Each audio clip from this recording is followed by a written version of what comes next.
Price the Lord. ದೇವರು ನಮಗೆ ಸ್ತೋತ್ರ ಉಂಟಾಗಲಿ. ಈ ದಿನ ದೇವರು ನಮಗೆ ಒಳ್ಳೆಯ ದಿನವನ್ನಾಗಿ ಕೊಟ್ಟಿದ್ದಾನೆ.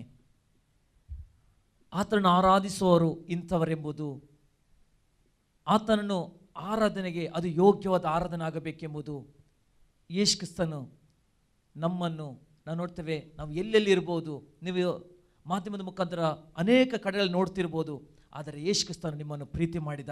ಯೇಸು ಕ್ರಿಸ್ತನು ನಿಮಗೋಸ್ಕರ ಕಲ್ವಾರಿ ಶಿಲುಬೆಯಲ್ಲಿ ತನ್ನ ಪ್ರಾಣವನ್ನು ಕೊಟ್ಟು ಆತನು ನಮ್ಮನ್ನು ಕ್ರಯಕ್ಕೆ ತೆಗೆದುಕೊಂಡಿದ್ದಾನೆ. ನಾವು ಅದಕ್ಕೆ ಮೊದಲಾಗಿ ನಾವು ಜೋರಾಗಿ ಆತನಿಗೆ ಸ್ತೋತ್ರವನ್ನು ಸಲ್ಲಿಸೋಣ. ನಾವು ಆತನಿಗೆ ಜಯಘೋಷಣ ಮಾಡೋಣ.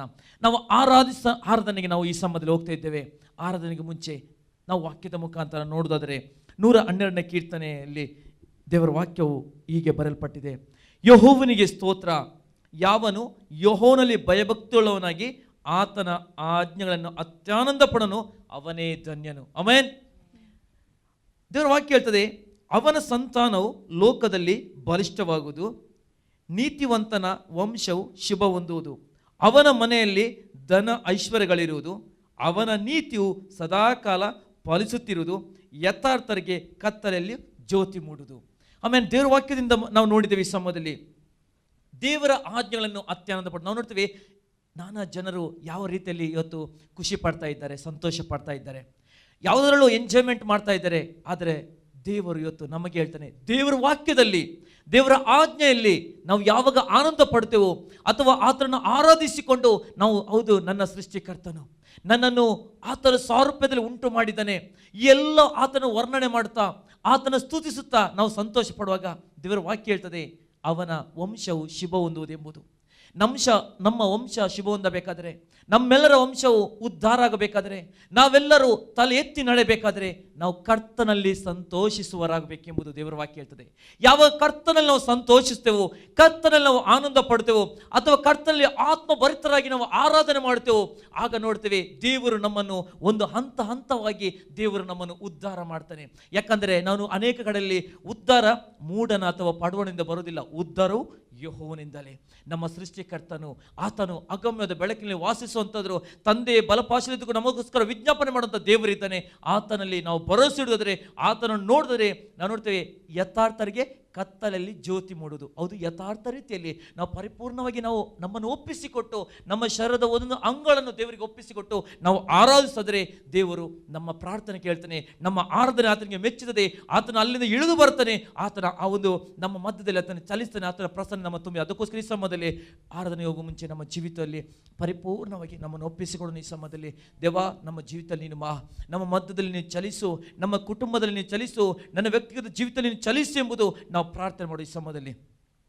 ಸ್ವರ್ಗೀಯ ನಮ್ಮ ತಂದೆ ದೇವರಿಗೆ ಸ್ತೋತ್ರ ಉಂಟಾಗಲಿ. ಪವಿತ್ರಾತ್ಮನೇ, ದೇವಾ, ಈ ದಿನ ನಮ್ಮ ಜೀವಿತದಲ್ಲಿ ಒದಗಿಸಿಕೊಟ್ಟಿದ್ದೆ ಪರಿಪೂರ್ಣವಾಗಿ ನಿನ್ನ ಆರಾಧಿಸೋಕ್ಕೋಸ್ಕರ ನಿನ್ನ ವಾಕ್ಯದ ಪ್ರಕಾರ ನಿನ್ನ ಆಜ್ಞೆಗಳಲ್ಲಿ ಅತ್ಯಾನಂದ ಪಡೋನು ಅವನೆಷ್ಟು ಧನ್ಯನೆಂಬುದು ದೇವ 1ನೇ ಕೀರ್ತನೆ ಉಂಟು. ಹೌದು, ಯಾವಾಗ ದೇವರ ಧರ್ಮಶಾಸ್ತ್ರದಲ್ಲಿ ಆನಂದ ಪಡ್ತನೋ, ಆಗಲಿರಲು ಅವನು ಧ್ಯಾನಿಸ್ತೇನೋ ಅವನೆಷ್ಟು ಧನ್ಯನು, ಅವನು ನೀರಿನ ಕಾಲುವೆಗಳ ಬೆಳೆದಿರೋ ಮರದ ಆಗಿರೋನು ಎಂಬುದನ್ನು ವಾಕ್ಯ ಹೇಳ್ತದೆ. ಸ್ವಾಮಿ ದೇವ, ಅದೇ ರೀತಿ ಸ್ವಾಮಿ ಈ ಸಮಯದಲ್ಲಿ ನಿನ್ನನ್ನು ಆರಾಧಿಸಿಕೊಂಡು ನಾವು ಸಂತೋಷ ಪಡಲಿಕ್ಕೆ ನಾವು ಬಂದಿದ್ದೇವೆ. ನಿನ್ನನ್ನು ಘನಪಡಿಸಿಕೊಂಡು ಸ್ತೋತ್ರ ಎಂಬ ಯಜ್ಞಗಳನ್ನು ಅರ್ಪಿಸಿಕೊಂಡು ನಿನ್ನ ನಾಮನ್ನು ಘನಪಡಿಸಿ ಬರುವಾಗ ದೇವ, ನಿನ್ನ ಪ್ರಸನ್ನತೆ, ನಿನ್ನ ಅಭಿಷೇಕವು, ನಿನ್ನ ಮಹಿಮೆಯು ನಮ್ಮ ಮಧ್ಯದಲ್ಲಿ ತುಂಬಲ್ಪಡಲಿ. ನಿನ್ನ ಮಹಿಮೆ ನಮ್ಮನ್ನು ತುಂಬಿಸು ದೇವ. ಪ್ರಾರಂಭದ ಕಡತಕ್ಕೆಲ್ಲವನ್ನು ಯೇಸುವೆ ನಿಮ್ಮ ಕರಳಿಗೆ ಒಪ್ಪಿಸಿಕೊಡ್ತೇವೆ ಸ್ವಾಮಿ. ನಾವು ಒಬ್ಬೊಬ್ಬರ ಜೀವಿತದಲ್ಲೂ ಒಂದು ವ್ಯತ್ಯಾಸವನ್ನು, ಒಂದು ಬದಲವನ್ನು ಕಾಣಲ್ಪಡಲಿ ಪವಿತ್ರಾತ್ಮನೇ. ದೇವ, ನಿನ್ನ ಕಾರ್ಯವು ಒಬ್ಬೊಬ್ಬರ ಕುಟುಂಬಗಳಲ್ಲಿ ನೀನು ಮಾಡಬೇಕಾಗಿ ನಾವು ಪ್ರಾರ್ಥಿಸಿಕೊಳ್ತೇವೆ ಸ್ವಾಮಿ. ಇದರ ಮುಖಾಂತರ ನೀನು ಮಹಿಮೆ ಒಂದು ಯೇಸು ನಾಮದಲ್ಲಿ ಪ್ರಾರ್ಥನೆ ಬೇಡ ತಂದೆ.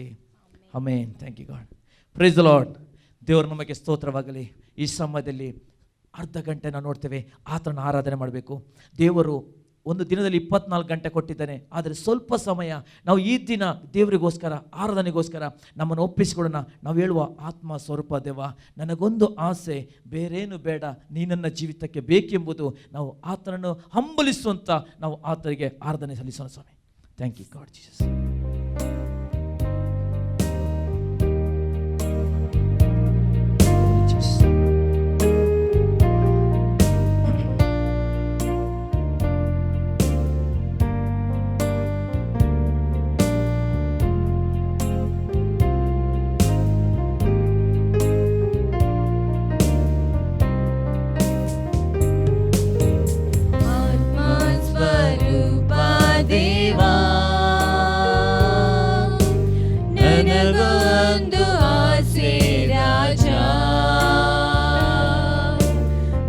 ಬೇರೇನು ಬೇಡ ದೇವಾ, ನೀ ಸಾಕು ನನ್ ಬಾಳಿಗೆ. ಆತ್ಮ ಸ್ವರೂಪ ದೇವಾ, ನನಗೊಂದು ಆಸೆ ರಾಜ, ಬೇರೇನು ಬೇಡ ದೇವಾ, ನೀ ಸಾಕು ನನ್ ಬಾಳಿಗೆ. ನಿನ್ನೆದೆಗೆ ಹೊರಗುವೆನು ಆತ್ಮನೇ, ನಿನ್ ಮಡಿಲಲ್ಲಿ ಮಲಗುವೆನು ಆತ್ಮನೇ, ನಿನ್ ಮುಖವ ನೋಡುವೆನು ಆತ್ಮನೇ, ನಿನ್ನನ್ನೇ ಅಪ್ಪುವೆನು ಆತ್ಮನೇ. ನಿನ್ನೆದೆಗೆ ಹೊರಗುವೆನು ಆತ್ಮನೇ, ನಿನ್ ಮಡಿಲಲ್ಲಿ ಮಲಗುವೆನು ಆತ್ಮನೇ, ನಿನ್ ಮುಖವ ನೋಡುವೆನು ಆತ್ಮನೇ, ನಿನ್ನನ್ನೇ ಅಪ್ಪುವೆನು ಆತ್ಮನೇ. ಆತ್ಮ ಸ್ವರೂಪ ದೇವಾ, ನನಗೊಂದು ಆಸೆ ರಾಜ, ಬೇರೇನು ಬೇಡ ದೇವಾ, ನೀ ಸಾಕು ನನ್ ಬಾಳಿಗೆ. ಆತ್ಮ ಸ್ವರೂಪ ದೇವಾ, ನನಗೊಂದು ಆಸೆ ರಾಜ, ಬೇರೇನು ಬೇಡ ದೇವಾ, ನೀ ಸಾಕು ನನ್ ಬಾಳಿಗೆ. ನಿನ್ ಜೊತೆಯಲ್ಲಿ ನಡೆಯುವೆನು ಆತ್ಮನೇ, ನಿನ್ ಸ್ವರವ ಕೇಳುವೆನು ಆತ್ಮನೇ, ನಿನ್ ಸೇವೆಯ ಮಾಡುವೆನು ಆತ್ಮನೇ, ನಿನ್ ಚಿತ್ತದಿ ನಡೆಯುವೆನು ಆತ್ಮನೇ, ನಿನ್ ಜೊತೆಯಲ್ಲಿ ನಡೆಯುವೆನು ಆತ್ಮನೇ, ನಿನ್ ಸ್ವರವ ಕೇಳುವೆನು ಆತ್ಮನೇ, ನಿನ್ ಸೇವೆಯ ಮಾಡುವೆನು ಆತ್ಮನೇ, ನಿನ್ ಚಿತ್ತದಲ್ಲಿ ನಡೆಯುವೆನು ಆತ್ಮನೇ. ಆತ್ಮ ಸ್ವರೂಪ ದೇವಾ, ನನಗೊಂದು ಆಸೆ ರಾಜ, ಬೇರೇನು ಬೇಡ ದೇವಾ, ನೀ ಸಾಕು ನನ್ ಬಾಳಿಗೆ. ಆತ್ಮ ಸ್ವರೂಪ ದೇವಾ, ನನಗೊಂದು ಆಸೆ ರಾಜ, ಬೇರೇನು ಬೇಡ ದೇವಾ, ನೀ ಸಾಕು ನನ್ ಬಾಳಿಗೆ. ಆತ್ಮ ಸ್ವರೂಪ ದೇವಾ, ನನಗೊಂದು ಆಸೆ ರಾಜ, ಬೇರೇನು ಬೇಡ ದೇವಾ, ನೀ ಸಾಕು ನನ್ ಬಾಳಿಗೆ. ನೀ ಸಾಕು ನನ್ ಬಾಳಿಗೆ. ಕರ್ತನಿಗೆ ಸ್ತೋತ್ರ ಸಲ್ಲಿಸ್ತೇವೆ ಸ್ವಾಮಿ. ಅಪ್ಪ, ನಿನ್ನೆದೆಗೆ ಹೊರಗುವೆನು, ನಿನ್ ಮಡಿಲಲ್ಲಿ ಮಲಗುವೆನು, ನಿನ್ ಮುಖವ ನೋಡುವೆನು, ನಿನ್ನ ಅಪ್ಪುಗೆಯನ್ನು ನಾ ಕಾಣುವೆನು ಸ್ವಾಮಿ. ಅಪ್ಪ, ನಿನ್ನ ಜೊತೆಯಲ್ಲಿ ನಡೀಲಿಕ್ಕೆ, ನಿನ್ನ ಸ್ವರವನ್ನು ಕೇಳಲಿಕ್ಕೆ, ನಿನ್ನ ಚಿತ್ತದಲ್ಲಿ ನಡೆಯಲಿಕ್ಕೆ ನಮ್ಮ ನಡೆಸು ಪವಿತ್ರಾತ್ಮನೇ. ನಿನ್ನ ಸ್ವರವಿಲ್ಲದಿದ್ದರೆ, ನಿನ್ನ ದರ್ಶನ ಇಲ್ಲದಿದ್ದರೆ ವ್ಯವಹಾರ, ನಿನ್ನ ನಡೆಸುವಿಕೆ ಇಲ್ಲದಿದ್ರೆ ನಾವು ಒಂದು ಕ್ಷಣ ನಡಲಿಕ್ಕೆ ಸಾಧ್ಯವಿಲ್ಲ. ಪವಿತ್ರಾತ್ಮನೆ, ಎಲ್ಲ ನಿನ್ನ ಪವಿತ್ರಾತ್ಮನಿಗೆ ನಮ್ಮನ್ನು ಒಪ್ಪಿಸಿಕೊಡ್ತೀವಿ.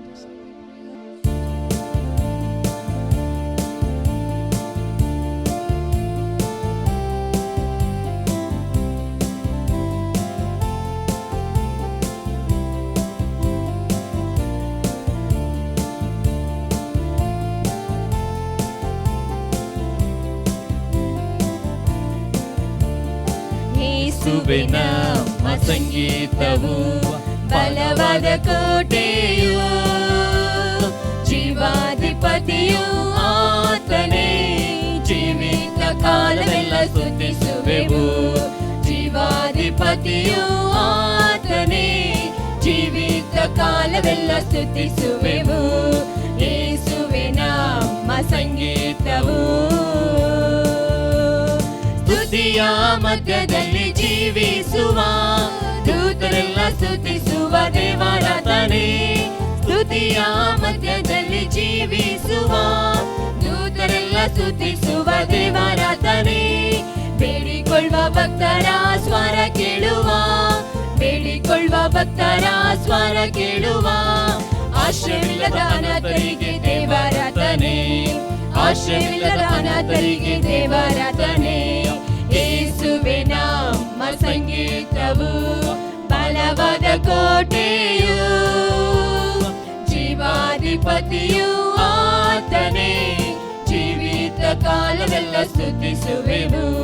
ಜೀವಾಧಿಪತಿಯು ಆತನೇ, ಜೀವಿತ ಕಾಲವೆಲ್ಲ ಸ್ತುತಿಸುವೆವು. ಯೇಸುವೆ ನಮ್ಮ ಸಂಗೀತವು. ಇಬ್ಬರು ಮೂವರು ನಿನ್ನ ನಾಮದಲ್ಲಿ ಸೇರಿ ಬರುವ ವೇಳೆ ಅವರ ಮಧ್ಯದಲ್ಲಿ, ಇಬ್ಬರು ಮೂವರು ನಿನ್ನ ನಾಮದಲ್ಲಿ ಸೇರಿ ಬರುವ ವೇಳೆ ಅವರ ಮಧ್ಯದಲ್ಲಿ, ಇರುವೆನೆಂದು ಹೇಳಿದ ನಮ್ಮ ದೇವರೇ, ಇರುವೆನೆಂದು ಹೇಳಿದ ನಮ್ಮ ದೇವರಿಗೆ ಚಪ್ಪಾಳೆ ತಟ್ಟಿ ನಿನ್ನ ಸ್ತುತಿಸುವೆವು. ಚಪ್ಪಾಳೆ ತಟ್ಟಿ ನಿನ್ನ ಸ್ತುತಿಸುವೆವು. ಯೇಸುವೆ ನಮ್ಮ ಸಂಗೀತವು, ಬಲವಾದ ಕೋಟೆಯು, ಜೀವಾಧಿಪತಿಯು ಆತನೇ, ಜೀವಿತ ಕಾಲವೆಲ್ಲ ಸ್ತುತಿಸುವೆವು. ಜೀವಾಧಿಪತಿಯು ಆತನೇ, ಜೀವಿತ ಕಾಲವೆಲ್ಲ ಸ್ತುತಿಸುವೆವು. ಯೇಸುವೆ ನಮ್ಮ ಸಂಗೀತವು. ಸೃಷ್ಟಿಕರ್ತ ಕ್ರಿಸ್ತ ಯೇಸು ನಾಮವನ್ನೇ ಜೀವಿತ ಕಾಲವೆಲ್ಲ ಸ್ತುತಿಸುವೆವು. ಸೃಷ್ಟಿಕರ್ತ ಕ್ರಿಸ್ತ ಯೇಸು ನಾಮವನ್ನೇ ಜೀವಿತ ಕಾಲವೆಲ್ಲ ಸ್ತುತಿಸುವೆವು. ಪ್ರಭುವಿನೊಂದಿಗೆ ನಿತ್ಯವೂ ಜೀವಿಸುವೆವು. ಪ್ರಭುವಿನೊಂದಿಗೆ ನಿತ್ಯವೂ ಜೀವಿಸುವೆವು. ಅಡ್ಡ ಬಿದ್ದು ಸ್ತೋತ್ರ ಮಾಡಿ ಘನಪಡಿಸುವೆವು. ಅಡ್ಡ ಬಿದ್ದು ಸ್ತೋತ್ರ ಮಾಡಿ ಘನಪಡಿಸುವೆವು.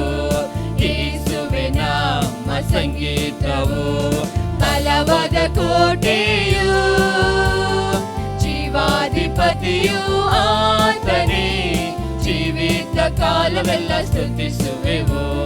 ಜೀವಾಧಿಪತಿಯು ಆತನೇ, ಜೀವಿತ ಕಾಲವೆಲ್ಲ ಸ್ತುತಿಸುವೆವು. ಯೇಸುವೆ ನಮ್ಮ ಸಂಗೀತವು. ಇಬ್ಬರು ಮೂವರು ನಿನ್ನ ನಾಮದಲ್ಲಿ ಸೇರಿ ಬರುವ ವೇಳೆ ಅವರ ಮಧ್ಯದಲ್ಲಿ, ಇಬ್ಬರು ಮೂವರು ನಿನ್ನ ನಾಮದಲ್ಲಿ ಸೇರಿ ಬರುವ ವೇಳೆ ಅವರ ಮಧ್ಯದಲ್ಲಿ, ಇರುವೆನೆಂದು ಹೇಳಿದ ನಮ್ಮ ದೇವರೇ, ಇರುವೆನೆಂದು ಹೇಳಿದ ನಮ್ಮ ದೇವರೇ, ಚಪ್ಪಾಳೆ ತಟ್ಟಿ ನಿನ್ನ ಸ್ತುತಿಸುವೆವು. ಚಪ್ಪಾಳೆ ತಟ್ಟಿ ನಿನ್ನ ಸ್ತುತಿಸುವೆವು. ಯೇಸುವೆ ನಮ್ಮ ಸಂಗೀತವು, ಬಲವಾದ ಕೋಟೆಯು, ಜೀವಾಧಿಪತಿಯು ಆತನೇ, ಜೀವಿತ ಕಾಲವೆಲ್ಲ ಸ್ತುತಿಸುವೆವು. ಜೀವಾಧಿಪತಿಯು ಆತನೇ, ಜೀವಿತ ಕಾಲವೆಲ್ಲ ಸ್ತುತಿಸುವೆವು. ಜೀವಾಧಿಪತಿಯು ಆತನೇ, ಜೀವಿತ ಕಾಲವೆಲ್ಲ ಸ್ತುತಿಸುವೆವು. ಜೀವಾಧಿಪತಿಯು ನೀನು ಸ್ವಾಮಿ. ಜೀವಿತ ಕಾಲವೆಲ್ಲ ಕರ್ತನಪ್ಪ ನಿನ್ನ ನಾಮನ ಸ್ತುತಿಸ್ತೇವೆ. ಸ್ತುತಿಯ ಮಧ್ಯದಲ್ಲಿರುವ ಆತನು, ದೂತರೆಲ್ಲ ಸ್ತುತಿಸುವ ದೇವರಾತನು ಸ್ವಾಮಿ. ಬೇಡಿಕೊಳ್ಳುವ ಭಕ್ತರ ಸ್ವರ ಕೇಳುವಾತನು ಸ್ವಾಮಿ. ಅನಾಥರಿಗೆ, ಆಶಯವಿಲ್ಲದರಿಗೆ ನೀನು ಆದರಣದ ದೇವರಾಗಿದೆ ಕರ್ತನಪ್ಪ. ಸೃಷ್ಟಿಕರ್ತ ನೀನೊಬ್ಬನೇ ಸೃಷ್ಟಿಯ ಒಡೆಯನು, ನೀನೊಬ್ಬನೇ ಸೃಷ್ಟಿಯ ಮೂಲನು ಸ್ವಾಮಿ. ನಿನ್ನ ನಾಮವನ್ನು ದೇವ ನಮ್ಮ ಅಡ್ಡ ಬಿದ್ದು ಸ್ತೋತ್ರ ಮಾಡಿ ನಾವು ಘನಪಡಿಸ್ತೇವೆ ಸ್ವಾಮಿ. ಕರ್ತನಿಗೆ ಸ್ತೋತ್ರ ಹಲಿತೇವೆ ಸ್ವಾಮಿ. ಅಲ್ಲೆಲ್ಲೂಯ ರಾಜ. ಅಪ್ಪ, ಮನ ಮರುಗೋ ದೇವರು ದೇವ, ನಮ್ಮ ಕಡೆ ಯಾವಾಗಲೂ ಆ ಪರಲೋಕದಿಂದ ಬಾಗಿಕೊಂಡು ನೋಡುತ್ತೆ ಎಂಬುದನ್ನು ವಾಕ್ಯ ಹೇಳ್ತದೆ. ಆತನು ಬಾಗಿಕೊಂಡು ತನ್ನ ಮಕ್ಕಳನ್ನು ನೋಡುವಂತ ದೇವರು, ತನ್ನ ಮಕ್ಕಳನ್ನು ಸಂತೈಸುವಂತ ದೇವರಾಗಿದ್ದಿ. ಅದಕ್ಕೋಸ್ಕರ ಮನ ಮರುಗುವ ದೇವರೇ ನಿನ್ನ ನಾಮವನ್ನು ಕೊಂಡಾಡ್ತೇವೆ ಸ್ವಾಮಿ. ಓ ಥ್ಯಾಂಕ್ ಯು ಗಾಡ್. ಹಲ್ಲೆಲೂಯಾ. ನೀನು ಯುಕ್ತನ ದೇವರು, ನೀನು ಸರ್ವಶಕ್ತನ ದೇವರು. ನಿನ್ನ ಕರುಣೆಗೆ ಯಾವಾಗಲೂ ಕೊನೆ ಇಲ್ಲ ಸ್ವಾಮಿ. ನಿನ್ನ ಪ್ರೀತಿಗೆ ಮಿತಿ ಇಲ್ಲ. ಅದು ನಿತ್ಯ ನಿರಂತರವಾದ ಪ್ರೀತಿಯಾಗಿದೆ. ಅದು ದಿನ ದಿನವೂ ಅದು ಹೊಸತಾಗಿದೆ. ಪ್ರತಿದಿನ ನಮ್ಮ ಜೀವಿತದಲ್ಲಿ ಅದು ಒಳ್ಳೆದನ್ನು ನಡೆಸುವಂತದ್ದಾಗಿದೆ ಸ್ವಾಮಿ.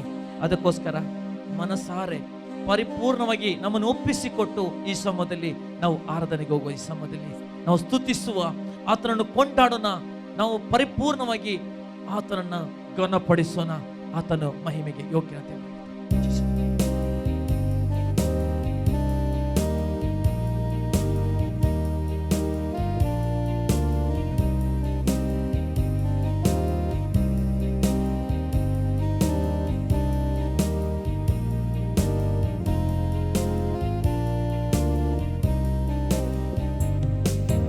ಮನ ಮರುಗುವ ದೇವನೇ ಯೇಸುವೇ, ಮನಸಾರೆ ಸ್ತುತಿಸಿ ಕೊಂಡಾಡುವೆ.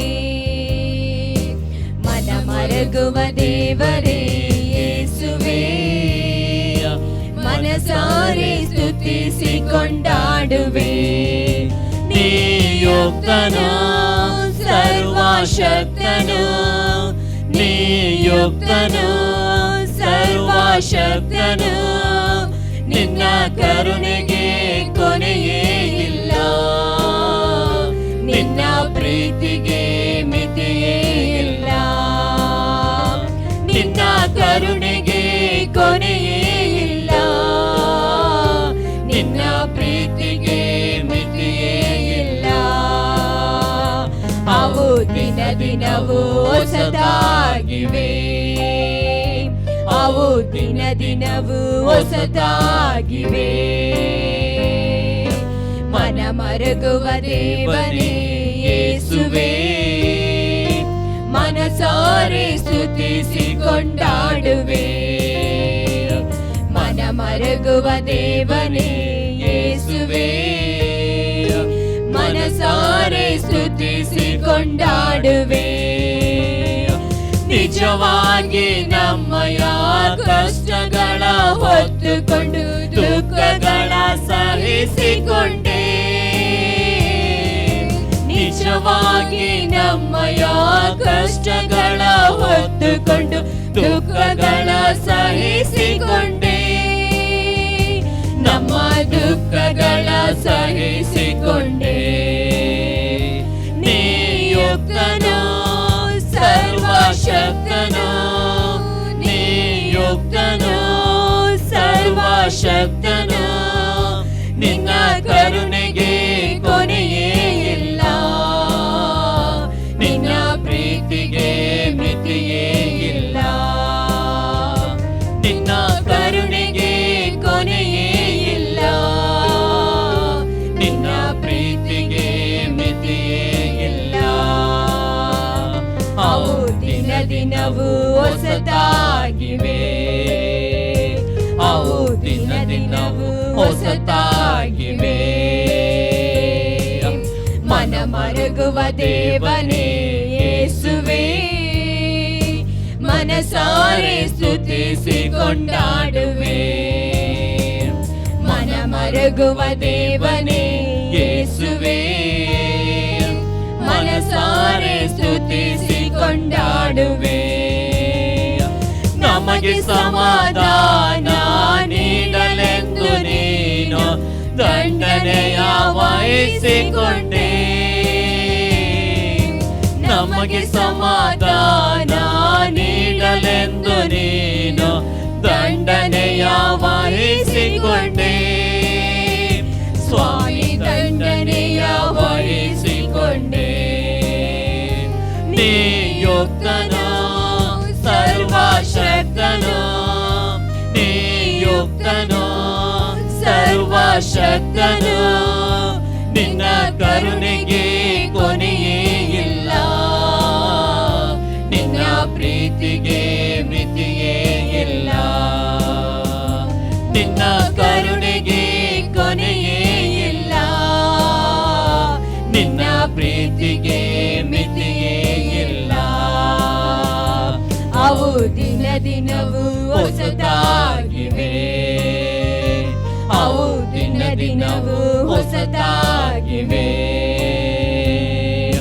ಮನ ಮರುಗುವ ದೇವನೇ ಯೇಸುವೇ, ಮನಸಾರೆ ಸ್ತುತಿಸಿ ಕೊಂಡಾಡುವೆ.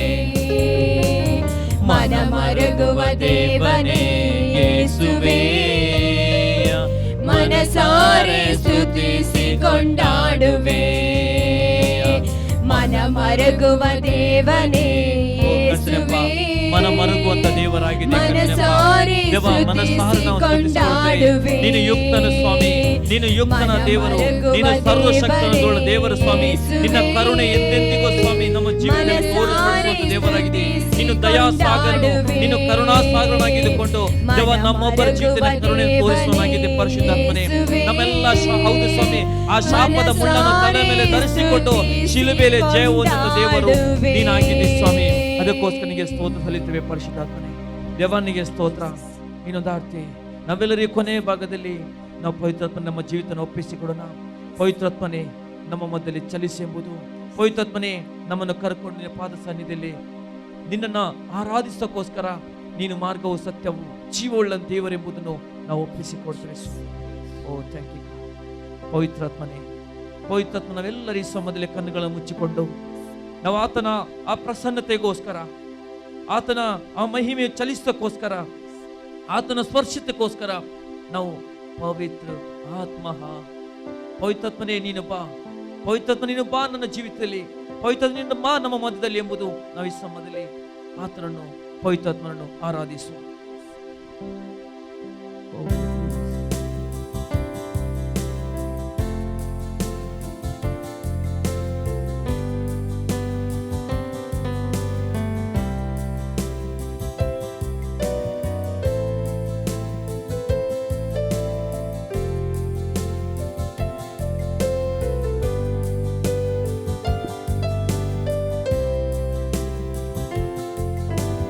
पवित्र आत्मा, पवित्र आत्मा, मुझे ले जाओ यीशु के चरणों में. पवित्र आत्मा, पवित्र आत्मा, पवित्र आत्मा, मुझे ले जाओ यीशु के चरणों में. पवित्र आत्मा,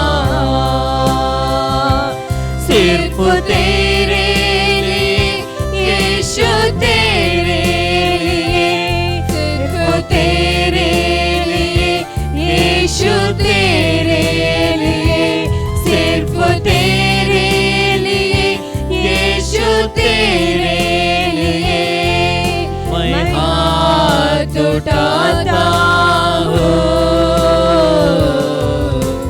पवित्र आत्मा, ಈ ಸಮಯದ ನಾವೆಲ್ಲರೂ ನಮ್ಮನ್ನು ಒಪ್ಪಿಸಿಕೊಡುತ್ತಾ ಆತನ ಆತ್ಮ ನಡೆಸಲಿಕ್ಕೋಸ್ಕರ, ಆತನ ಆತ್ಮಗೋಸ್ಕರ ನಮ್ಮನ್ನು ಈ ಸಮಯದಲ್ಲಿ ले जाओ यीशु के चरणों में. पवित्र आत्मा, यीशु ही मार्ग है,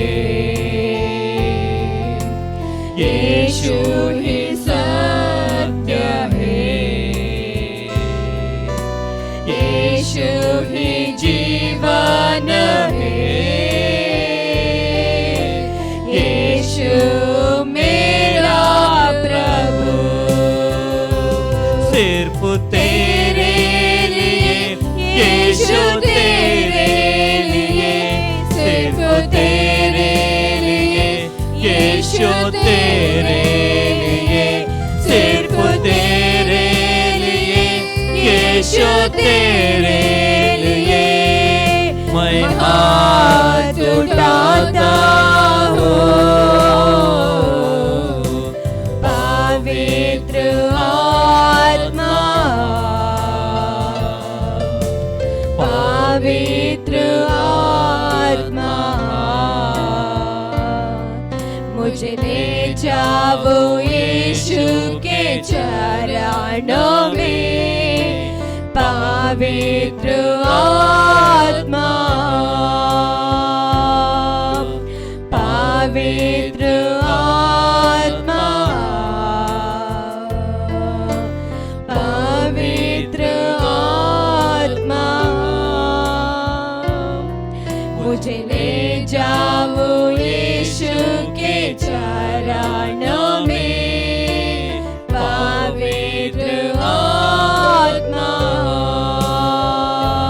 सिर्फ तेरे लिए, यीशु तेरे लिए, सिर्फ तेरे लिए, यीशु तेरे ರಾಜ ನಿನಗಾಗಿಯೇ ಸ್ವಾಮಿ, ನಿನಗಾಗಿಯೇ ನನ್ನ ಪರಿಪೂರ್ಣವಾಗಿ ನಮ್ಮ ನಿಶ್ಚಯವನ್ನು ಒಪ್ಪಿಸಿಕೊಡೋಣ ಸ್ವಾಮಿ. ನಿನ್ನ ಪ್ರಸನ್ನತೆಯಿಂದ ಸ್ವಾಮಿ, ನಿನ್ನ ಮಹಿಮೆಯಿಂದ ನಮ್ಮನ್ನು ತುಂಬಿಸು. ನಾವು ಪರಿಪೂರ್ಣವಾಗಿ ದೇವ ಕೈಗಳನ್ನು ಎತ್ತುತ್ತೇವೆ ಸ್ವಾಮಿ, ನಾವು ಕೈಗಳನ್ನು ಎತ್ತುತ್ತೇವೆ ಸಮಯದಲ್ಲಿ. ಪವಿತ್ರಾತ್ಮನೇ ನಮ್ಮ ಕೈಗಳನ್ನು ಎತ್ತುತ್ತೇವೆ ಸ್ವಾಮಿ. ಪವಿತ್ರ ಆತ್ಮ ಎಂಬುದು ನಿನ್ನ ಪರಿಪೂರ್ಣ ನಾವು ಒಪ್ಪಿಸಿಕೊಡ್ತಾ ರಾಜ ದೇವ ನಮ್ಮ ಮಧ್ಯದಲ್ಲಿ ಚಲಿಸು ಸ್ವಾಮಿ. ನಮ್ಮ ಮಧ್ಯೆ ಮಹಿಮೆಯ ಕಾರ್ಯಗಳ ಕರ್ತನಪ್ಪ ನೋಡುವಂತ ಪ್ರತಿಯೊಬ್ಬರ ಕುಟುಂಬದಲ್ಲೂ ನಿನ್ನ ಮಹಿಮೆಯ ಕಾರ್ಯಗಳಾಗಲಿ ಸ್ವಾಮಿ. ಅನೇಕ ಜೀವಿತದಲ್ಲಿ ಬಿಡುಗಡೆಗಳು, ಅನೇಕರ ಜೀವಿತದಲ್ಲಿ ಅದ್ಭುತ ಕಾರ್ಯಗಳು, ಅನೇಕರ ಜೀವಿತದಲ್ಲಿ ಒಂದು ಪರಿಪೂರ್ಣವಾದ ನಿನ್ನ ಕಡೆಗೆ ತಿರುಗಿಸುವೆ ಸ್ವಾಮಿ. ಈ ದೊಡ್ಡ ಕಾರ್ಯವು ಈ ಸಮಯದಲ್ಲಿ ಮಾಡೋದಕ್ಕಾಗಿ ಸ್ತೋತ್ರ ಸಲ್ಲಿಸ್ತೇವೆ ಸ್ವಾಮಿ. ಪರಿಶುದ್ಧಾತ್ಮನೇ ನಮ್ಮ ಆರಾಧನೆ ನೀನು ಮೆಚ್ಚಿದಕ್ಕಾಗಿ ಸ್ತೋತ್ರ, ನಮ್ಮ ಆರಾಧನೆ ನೀನು ಮಹಿಮಂದಕ್ಕಾಗಿ ಸ್ತೋತ್ರ. ಎಲ್ಲ ಘನ ಮಾನ ಮಹಿಮೆ ನಿನಗೊಬ್ಬನ್ನು ಸಲ್ಲಿಸ್ತೀನಿ ಯೇಸುವಿನ ನಾಮದಲ್ಲಿ ಪರಿಶುದ್ಧಾತ್ಮನೇ, ಆಮೆನ್. Price the lord. ದೇವರ ನಾಮಕ್ಕೆ ಸ್ತೋತ್ರವಾಗಲಿ. ನಾವು ಪ್ರಾರ್ಥನೆ ಮಾಡೋಣ ದೇವರ ವಾಕ್ಯಕ್ಕೋಸ್ಕರವಾಗಿ. ತಂದೆ ದೇವರೇ, ಯೇಸು ಕ್ರಿಸ್ತನ ಪರಿಶುದ್ಧ ನಾಮದಲ್ಲಿ ನಾವು ನಿನ್ನ ಪಾದ ಸನ್ನಿಧಾನಕ್ಕೆ ನಾವು ಬರುತ್ತೇವೆ. ನಿನ್ನ ವಾಕ್ಯಗಳನ್ನು ಧ್ಯಾನ ಮಾಡೋದಕ್ಕೋಸ್ಕರವಾಗಿ ಈ ವಾಕ್ಯನ ಪವಿತ್ರಾತ್ಮದಲ್ಲಿ ಅಭಿಷೇಕಿಸು. ಪವಿತ್ರಾತ್ಮ ನಿನ್ನ ಸ್ವಾಗತಿಸಿದೆ. ನಿನ್ನ ಒಳ್ಳೆಯ ಬೋಧಕನಾಗಿದ್ಕೊಂಡು ಇವತ್ತಿನ ಸಂದೇಶದ ಮುಖಾಂತರ ನಿನ್ನ ಜನ ಸಂಗಡ ಮಾತನಾಡು ಪವಿತ್ರಾತ್ಮನೇ. ಈ ವಾಕ್ಯದ ಕೆಲವು ಅನೇಕ ಈ ವಾಕ್ಯದ ಪ್ರತಿಯೊಂದು ಆತ್ಮಗಳಿಗೆ ಜೀವವನ್ನು, ಪ್ರೋತ್ಸಾಹವನ್ನು, ಭಕ್ತಿ ಅಭಿವೃದ್ಧಿಯನ್ನು ಮತ್ತು ಬಿಡುಗಡೆಯುಂಟು ಮಾಡಿ ನಾನು ಬೇಡಿಕೊಳ್ತೇನೆ ಯೇಸು ಕ್ರಿಸ್ತ ನಾಮದಲ್ಲಿ, ಆಮೇನ್. ಇವತ್ತನ್ನು ಧ್ಯಾನ ಮಾಡ್ತೇವೆ ಪೇತ್ರನು ಬರೆದ 2ನೇ ಪತ್ರಿಕೆ, ಅದರಲ್ಲಿ 1ನೇ ಆದ್ಯದಲ್ಲಿ 10 ಮತ್ತು 11ನೇ ವಾಕ್ಯ. 2 Peter chapter 1 verse 10 and 11 verse. ಆದುದರಿಂದ ಸಹೋದರರೇ, ದೇವರು ನಿಮ್ಮನ್ನು ಕರೆದದ್ದನ್ನು, ಆದುಕೊಂಡದನ್ನು ದೃಢಪಡಿಸಿಕೊಳ್ಳುವುದಕ್ಕೆ ಮತ್ತಷ್ಟು ಪ್ರಯಾಸ ಪಡಿರಿ. ಹೀಗೆ ನೀವು ಮಾಡಿದರೆ ಎಂದಿಗೂ ಎಡವುವುದಿಲ್ಲ. ಮತ್ತು ನಮ್ಮ ಕರ್ತನೂ ರಕ್ಷಕನೂ ಆಗಿರುವ ಯೇಸು ಕ್ರಿಸ್ತನ ನಿತ್ಯ ರಾಜ್ಯದಲ್ಲಿ ಪ್ರವೇಶಿಸುವ ಹಾಗೆ ದೇವರು ನಿಮಗೆ ಧಾರಾಳವಾಗಿ ಅನುಗ್ರಹಿಸುವನು. ಇಲ್ಲ ಅತಿ ಸ್ಪಷ್ಟ ಹೇಳ್ತೇವೆ, ದೇವರು ನಿಮಗೆ ಕರೆದ ಕರೆಯುವಿಕೆಯನ್ನು ಅತಿ ಸ್ಪಷ್ಟವಾಗಿ ನೀವು ತಿಳಿದುಕೊಳ್ಳಬೇಕು. ಆ ಕರೆಯುವಿಕೆಯನ್ನು ದೃಢಪಡಿಸಿಕೊಳ್ಳಬೇಕು. ಆಗ ನೀವು ಎಂದಿಗೂ ಎಡವುವುದಿಲ್ಲ. ಮತ್ತು ಯೇಸು ಕ್ರಿಸ್ತನ ಆ ನಿತ್ಯ ರಾಜ್ಯಕ್ಕೆ ನೀವು ಪ್ರವೇಶಿಸುವವರೆಗೆ ಅದು ಸಾಧ್ಯ ಮಾಡ್ತದೆ ಎಂಬುದಾಗಿದೆ. ಹಾಗಾದರೆ ದೇವರ ವಾಕ್ಯದಲ್ಲಿ ನಾವು 4 ಕರೆಯುವಿಕೆ, ಪ್ರತಿಯೊಬ್ಬ ವಿಶ್ವಾಸಿಗೆ ದೇವರು 4 ಕರೆಯುವಿಕೆಯಿಂದ ಕರೆದಿದ್ದಾನೆ. ಯಾವ ಕರೆಯುವಿಕೆ, ಅದು ಹೇಗೆ ಗುರುತಿಸುವುದು ಎಂಬುದಾಗಿ ಮತ್ತು ಯಾವ ಕರೆಯುವಿಕೆ ನಿಮ್ಮದನ್ನು ಗೊತ್ತು ಮಾಡೋದು ಹೇಗೆ ಎಂಬುದಾಗಿ ಅತಿ ಸ್ಪಷ್ಟವಾಗಿ ನಾವು ನಿಮಗೆ ವಿವರಿಸಬೇಕು. ಮೊದಲನೇ ಕರೆಯುವಿಕೆ ಆಗಿದೆ, ದೇವರು ಪ್ರತಿಯೊಬ್ಬರನ್ನು ಪರಿಶುದ್ಧರಾಗುವುದಕ್ಕೆ ಕರೆದಿದ್ದಾನೆ. ನಾವು ನೋಡ್ತೇವೆ ಎಫೆಸದವರಿಗೆ ಪತ್ರಿಕೆ 1ನೇ ಆದ್ಯದಲ್ಲಿ 4ನೇ ವಾಕ್ಯ. ಹೇಗೆಂದರೆ, ನಾವು ಪ್ರೀತಿಯಲ್ಲಿ ನಡೆದು ಆತನ ಸನ್ನಿಧಿಯಲ್ಲಿ ಪರಿಶುದ್ಧರು, ದೋಷವಿಲ್ಲದವರು ಆಗಿರಬೇಕೆಂದು ನಮ್ಮನ್ನು ಜಗತ್ ಉತ್ಪತ್ತಿ ಮುಂಚೆ ಕ್ರಿಸ್ತನಲ್ಲಿ ಆರಿಸಿಕೊಂಡನು. ಅತಿ ಹೇಳ್ತಾನೆ, ಯೇಸು ಕ್ರಿಸ್ತನ ಬರೀ ನಂಬಿಕೆ ಇಡುವುದಕ್ಕೆ ಮಾತ್ರ ಅಲ್ಲ, ಯೇಸು ಕ್ರಿಸ್ತನ ನಂಬಿಕೆ ಇಟ್ಟವರು, ನೀಲಿ ಮುಡಿದು ತಂದುಕೊಂಡವರು ಆತನ ಸನ್ನಿಧಿಯಲ್ಲಿ ಪರಿಶುದ್ಧರು, ದೋಷವಿಲ್ಲದವರು ಆಗಿರಬೇಕೆಂಬುದು ದೇವರು ನಮ್ಮನ್ನು ತಾಯ ಗರ್ಭಕ್ಕಿಂತ ಮೊದಲೇ ಈ ಜಗತ್ತನ್ನು ಉಂಟು ಮಾಡುವ ಮೊದಲೇ ಯೇಸು ಕ್ರಿಸ್ತ ಆರಿಸಿಕೊಂಡಿದ್ದಾನೆ ಎಂಬುದೇ ಅತಿ ಸ್ಪಷ್ಟವಾಗಿ ಅಪೊಸ್ತಲರು. ಹಾಗಾದರೆ ಇವತ್ತು ನೀವು ತಾಯಿ ಗರ್ಭದಲ್ಲಿ ಹುಟ್ಟಿದ ಮೊದಲೇ ದೇವರು ಈ ಜಗತ್ತನ್ನು ಸೃಷ್ಟಿ ಮಾಡೋ ಮೊದಲೇ ನೀವು ಯೇಸುವನ್ನು ನಂಬುತ್ತೀರಿ ಎಂಬುದೇ ದೇವರಿಗೆ ಗೊತ್ತುಂಟು. ಆತನ ದೃಷ್ಟಿಯಲ್ಲಿ, ಜ್ಞಾನ ದೃಷ್ಟಿಯಲ್ಲಿ. ಅದೇ ದೇವರು ನಿಮ್ಮನ್ನು ಮೊದಲೇ ಆರಿಸಿಕೊಂಡಿದ್ದಾನೆ. ಖಾಲಿ ಯೇಸುವನ್ನು ನಂಬಿಕೊಡುವುದು ಮಾತ್ರ ಅಲ್ಲ, ನೀವು ಯೇಸುವನ್ನು ನಂಬಿಕೆಡುವವರಾಗಬೇಕು, ನೀರು ಮುಡಿದು ಕರ್ತನ ಸಭೆ ಬರಬೇಕು. ಆದ ಸಮಯದಲ್ಲಿ ಪರಿಶುದ್ಧವರು, ದೋಷವಿಲ್ಲದವರು ಆಗಿರಬೇಕು. ದೇವರು ನಿಮ್ಮನ್ನು ಜಗತ್ತು ಮುಂಚೆ ಈ ಕರಿವಿಕೆ ಸರಿಯಾಗಿ ಅರ್ಥ ಮಾಡಿಕೊಂಡು ಈ ರೀತಿ ದಿನಾಲು ಪರಿಶುದ್ಧ ಜೀವನ ಮಾಡಲಿಕ್ಕೆ ನಿಮ್ಮನ್ನು ಒಪ್ಪಿಸಿಕೊಡುವುದು ಅತಿ ಅಗತ್ಯ. ಪರಲೋಕಕ್ಕೆ ಪ್ರವೇಶ ಮಾಡಬೇಕಾದರೆ ಎಂಬುದರಲ್ಲಿ ಪೇತ್ರ ಹೇಳುತ್ತಾನೆ. ಇನ್ನೊಂದು ಎಕ್ಸಾಂಪಲ್ ನೋಡಪ್ಪರೆ ಈ ಬಗ್ಗೆ ನಾನು ನೋಡ್ತೇವೆ. ಪೇತ್ರನ ಬರೆದ ಮೊದಲನೇ ಪತ್ರಿಕೆ ಅದರ 1ನೇ ಅಧ್ಯಾಯದಲ್ಲಿ 13ರಿಂದ 16ನೇ ವಾಕ್ಯ. First Peter chapter 1 verse 13 to 16. ಆದುದರಿಂದ ನೀವು ಮನಸ್ಸಿನ ನಡುವನ್ನು ಕಟ್ಟಿಕೊಂಡು ಸ್ವತಃಚಿತ್ತನಾಗಿದ್ದು ಯೇಸು ಕ್ರಿಸ್ತನು ಪ್ರತ್ಯಕ್ಷನಾಗುವಾಗ ನಿಮಗೆ ದೊರಕುವ ಭಾಗ್ಯದ ಮೇಲೆ ನಿಮ್ಮ ನಿರೀಕ್ಷೆಯನ್ನು ಸಂಪೂರ್ಣವಾಗಿ ಇಡೀರಿ. ನೀವು ಮುಂಚೆ ಅಜ್ಞಾನಿಗಳಾಗಿದ್ದಾಗ ನಿಮಗಿದ್ದ ದುರಾಶೆಗಳನ್ನು ಅನುಸರಿಸಿ ನಡೆಯುವರಾಗಿರದೆ ನಿಮ್ಮನ್ನು ಕರೆದಾತನು ಪರಿಶುದ್ಧನಾಗಿರೋ ಪ್ರಕಾರವೇ ನೀವು ವಿಧೇಯತಕ್ಕಂತೆ ನಿಮ್ಮೆಲ್ಲ ನಡುವಿನಲ್ಲಿ ಪರಿಶುದ್ಧರಾಗಿರಿ. ನಾನು ಪರಿಶುದ್ಧನಾಗುವುದರಿಂದ ನೀವು ಪರಿಶುದ್ಧರಾಗಿರಬೇಕೆಂದು ಬರೆದದಲ್ಲ. ಪುನಃ ನಾವು ನೋಡ್ತೇವೆ, ಅತಿ ಸ್ಪಷ್ಟವಾಗ್ತಾ ದೇವರ ವಾಕ್ಯ. ದೇವರು ನಿಮ್ಮನ್ನು ಕರೆದಿದ್ದಾನೆ. ಬರೀ ನಂಬಿಕೆಗಳಿಗೆ ಮಾತ್ರ ಅಲ್ಲ, ನಂಬಿಕೆಯಿಂದ ದೇವರ ವಾಕ್ಯ ವಿಧರಾಗಿದ್ದುಕೊಂಡು ಎಲ್ಲ ನಿಮ್ಮ ನಡುವೆ ಪರಿಶುದ್ಧರಾಗಬೇಕು ಎಂದು ಕರೆದಿದ್ದಾನೆ. ಹಾಗಾದರೆ ಈ ಕರಿಬೇಕೆಗೆ ಯಾರು ವಿಧೇಯರಾಗ್ತಾರೋ, ಈ ಕರಿಬೇಕೆಯಲ್ಲಿ ಅವರು ದಡಾವಿ ನಿಲ್ಲುತ್ತಾರೋ ಅವರು ಪ್ರೇರೆ ನಿತ್ಯ ಜೀವಕ್ಕೆ ಪ್ರವೇಶಿಸ್ತಾರೆ ಎಂಬುದಾಗಿ ಅಪೊಸ್ತಲ ಪೇತ್ರನ 2ನೇ ಪೇತ್ರನ ಬರೆದ ಪತ್ರಿಕೆಯಲ್ಲಿ 1ನೇ 10ನೇ ವಾಕ್ಯದಲ್ಲಿ ಬರೆಯಲ್ಪಟ್ಟಿದೆ. ಈ ಕರಿತದಲ್ಲಿ ಎಂದಿಗೂ ಎಡವುವುದಿಲ್ಲ ಪ್ರೇರೆ. ಇನ್ನೊಂದು ಎಕ್ಸಾಂಪಲ್ ನಾನು ನೋಡ್ತೇವೆ ಪರಿಶುದ್ಧ ಬಗ್ಗೆ. 1ನೇ ಯೋಹನ ಬರೆದ ಪತ್ರಿಕೆ 3ನೇ ಅಧ್ಯಾಯದಲ್ಲಿ 1ರಿಂದ 3ನೇ ವಾಕ್ಯ ತನಕ. First letter of John chapter 3 verse 1 to 3. ದೇವರ ಮಕ್ಕಳೆಂಬ ಹೆಸರನ್ನು ನಮಗೆ ಕೊಡುವುದರಲ್ಲಿ ತಂದೆಯು ಎಂತಹ ಪ್ರೀತಿಯನ್ನು ನಮ್ಮ ಮೇಲೆ ಇಟ್ಟಿದ್ದಾನೆ ನೋಡಿರಿ. ನಾವು ಆತನ ಮಕ್ಕಳಾಗಿದ್ದೇವೆ. ಈ ಕಾರಣದಿಂದ ಲೋಕವು ನಮ್ಮನ್ನು ತಿಳಿದುಕೊಳ್ಳುವುದಿಲ್ಲ, ಅದು ಆತನನ್ನು ತಿಳಿದುಕೊಳ್ಳಲಿಲ್ಲವಲ್ಲ. ಪ್ರಿಯರೇ, ಈಗ ದೇವರ ಮಕ್ಕಳಾಗಿದ್ದೇವೆ. ಮುಂದೆ ನಾವು ಏನಾಗುವೆವೋ ಅದು ಇನ್ನೂ ಪ್ರತ್ಯಕ್ಷವಾಗಲಿಲ್ಲ. ಕ್ರಿಸ್ತನ ಪ್ರತ್ಯಕ್ಷನಾದರೆ ನಾವು ಆತನ ಆಗಿರುವೆಂದು ಬಲ್ಲೆವು. ಯಾಕೆಂದರೆ ಆತನಿರುವ ಪ್ರಕಾರವೇ ಆತನ ನೋಡಿಯು. ಆತನ ಮೇಲೆ ಈ ನಿರೀಕ್ಷೆ ನಿಂತಿರುವ ಪ್ರತಿಯೊಬ್ಬನು ಕ್ರಿಸ್ತನು ಶುದ್ಧನಾಗಿರುವಂತೆ ತನ್ನನ್ನು ಶುದ್ಧ ಮಾಡಿಕೊಳ್ಳುತ್ತಾನೆ. ಯೋನನು ಸಹ ಸ್ವತಃ ಹೇಳ್ತಾನೆ, ಬರೇ ಯೇಸು ನಂಬಿಕೆಟ್ಟು ನೀವು ಪ್ರತಿಯೊಬ್ಬರು ದೇವರ ಮಕ್ಕಳು ಎಂಬುದಾಗಿ ಅಧಿಕಾರ ಹೊಂದಿಕೊಂಡಿದ್ದೀರಿ. ದೇವರ ಮಕ್ಕಳಾದವರು ಅಪೊಸ್ತಲ ಯೋನ ಹೇಳ್ತಾನೆ, ಯೇಸು ಕ್ರಿಸ್ತನು ಮಧ್ಯಾಕಾಶದಲ್ಲಿ ತುತ್ತಿರೋನು ಪ್ರತ್ಯಕ್ಷನಾಗುವಾಗ ಆತ ಹಾಗೆ ನಾವು ನೋಡುತ್ತೇವೆ. ಆದರೆ ಈ ನಿರೀಕ್ಷೆ ಯಾರು ಉಂಟು? ಹೌದು, ಯೇಸು ಕ್ರಿಸ್ತನು ಮಧ್ಯಾಕಾಶದಲ್ಲಿ ತುತ್ತಿರೋಡನೆ ತನ್ನ ಪರಲೋಕಕ್ಕೆ ಎತ್ತಿಕೊಂಡು ಹೋಗಲಿಕ್ಕೆ ಬರುತ್ತಾನೆ. ಆ ಒಂದು ರ್ಯಾಪ್ಚರ್ ಉಂಟು ಎಂಬುದು ಯಾರು ನಿರೀಕ್ಷೆ, ಅವರು ಯೇಸು ಕ್ರಿಸ್ತ ಹೇಗೆ ಪರಿಶುದ್ಧರು ಆ ರೀತಿ ತನ್ನ ನಡತೆಯಲ್ಲ ಪರಿಶುದ್ಧ ಜೀವನ ಮಾಡುತ್ತಾನೆ ಎಂಬುದೇ ಯೋನವನ್ನು ಹೇಳುತ್ತೆ. ಹಾಗಾದರೆ ದೇವರ ಬಗ್ಗೆ ಅತಿ ಸ್ಪಷ್ಟವಾಗಿ ನೋಡ್ತೇವೆ, ಪರಿಶುದ್ಧರಾಗಿದ್ದ ದೇವರು ಕರೆಯನ್ನು ಕೊಟ್ಟಿದ್ದಾನೆ. ಪುನಃ ನಾವು ನೋಡ್ತೇವೆ 2ನೇ ಕೊರಿಂಥದವರ ಪತ್ರಿಕೆ 6ನೇ ಅಧ್ಯಾಯದಲ್ಲಿ 17 ಮತ್ತು 18 ಮತ್ತು 7ನೇ 1ನೇ ವಾಕ್ಯ. 2 Corinthians chapter 6 verse 17 and 18 and chapter 7 verse 1. ಆದುದರಿಂದ ಅನ್ಯ ಜನರ ಮಧ್ಯದಲ್ಲಿಂದ ಹೊರಟ ಮುಂದೆ ಪ್ರತ್ಯೇಕವಾಗಿರಿ, ಅಶುದ್ಧ ಯಾವುದನ್ನು ಮುಟ್ಟದರಿಂದ ಕರ್ತನು ಹೇಳುತ್ತಾನೆ. ಇದನ್ನು ನಾನು ನಿಮ್ಮನ್ನು ಸೇರಿಸಿಕೊಂಡು ನಿಮ್ಮ ತಂದೆ ಆಗಿರುವನು, ನೀವು ಕುಮಾರನ ಆಗಿರುವೆಂದು ಸರ್ವಸಂತ ಕರ್ತನು ಹೇಳುತ್ತಾನೆ. ಪುನಃ ಇಲ್ಲಪ್ಪ ಹೇಳ್ತಾನೆ, ಅದನ್ನು ಅನ್ಯ ಜನರ ಮಧ್ಯೆ ಹೊರಟು ಬಂದು ಪ್ರತ್ಯೇಕವಾಗಿರಬೇಕು, ಅಶುದ್ಧವಾದನ್ನು ಮುಟ್ಟಬಾರದು. ಯಾಕಂದರೆ ಆಗ ಮಾತ್ರ ದೇವರು ನಿಮ್ಮ ಸೇರಿಸಿಕೊಳ್ಳುತ್ತಾನೆ. ದೇವರು ನಿಮ್ಮ ತಂದೆ ಆಗಿದೆ, ಆತನು ಕುಮಾರ ಆಗ್ತದೆ ಎಂದಾಗುತ್ತೆ. ಮತ್ತು 7ನೇ ಅಧ್ಯಾಯದಲ್ಲಿ 1ನೇ ಭಾಗದಲ್ಲಿ, ಪ್ರಿಯರೇ, ಈ ವಾಗ್ದಾನಗಳು ನಮಗಿರುವುದರಿಂದ ನಾವು ಶರೀರ ಆತ್ಮಗಳ ಕಲ್ಮಶವನ್ನು ತೊಲಗಿಸಿ ನಮ್ಮನ್ನು ಶುಚಿ ಮಾಡಿಕೊಂಡು ದೇವರ ಭಯದಿಂದ ಕೂಡಿದವರಾಗಿ ಪವಿತ್ರತ್ವವನ್ನು ಸಿದ್ಧಿಸುವುದಕ್ಕೆ ಪ್ರಯತ್ನಿಸೋಣ. ಪೌಲ ಹೇಳ್ತಾನೆ, ಈ ವಾಗ್ದಾನ ಕೊಟ್ಟಿದ್ದಾನೆ. ಏನೆಂದರೆ ದೇವರು ನಮ್ಮ ತಂದೆಯಾಗಿದ್ದಾನೆ, ನಾವು ಆತನ ಕುಮಾರಿ ಆಗಿದ್ದೀರಿ.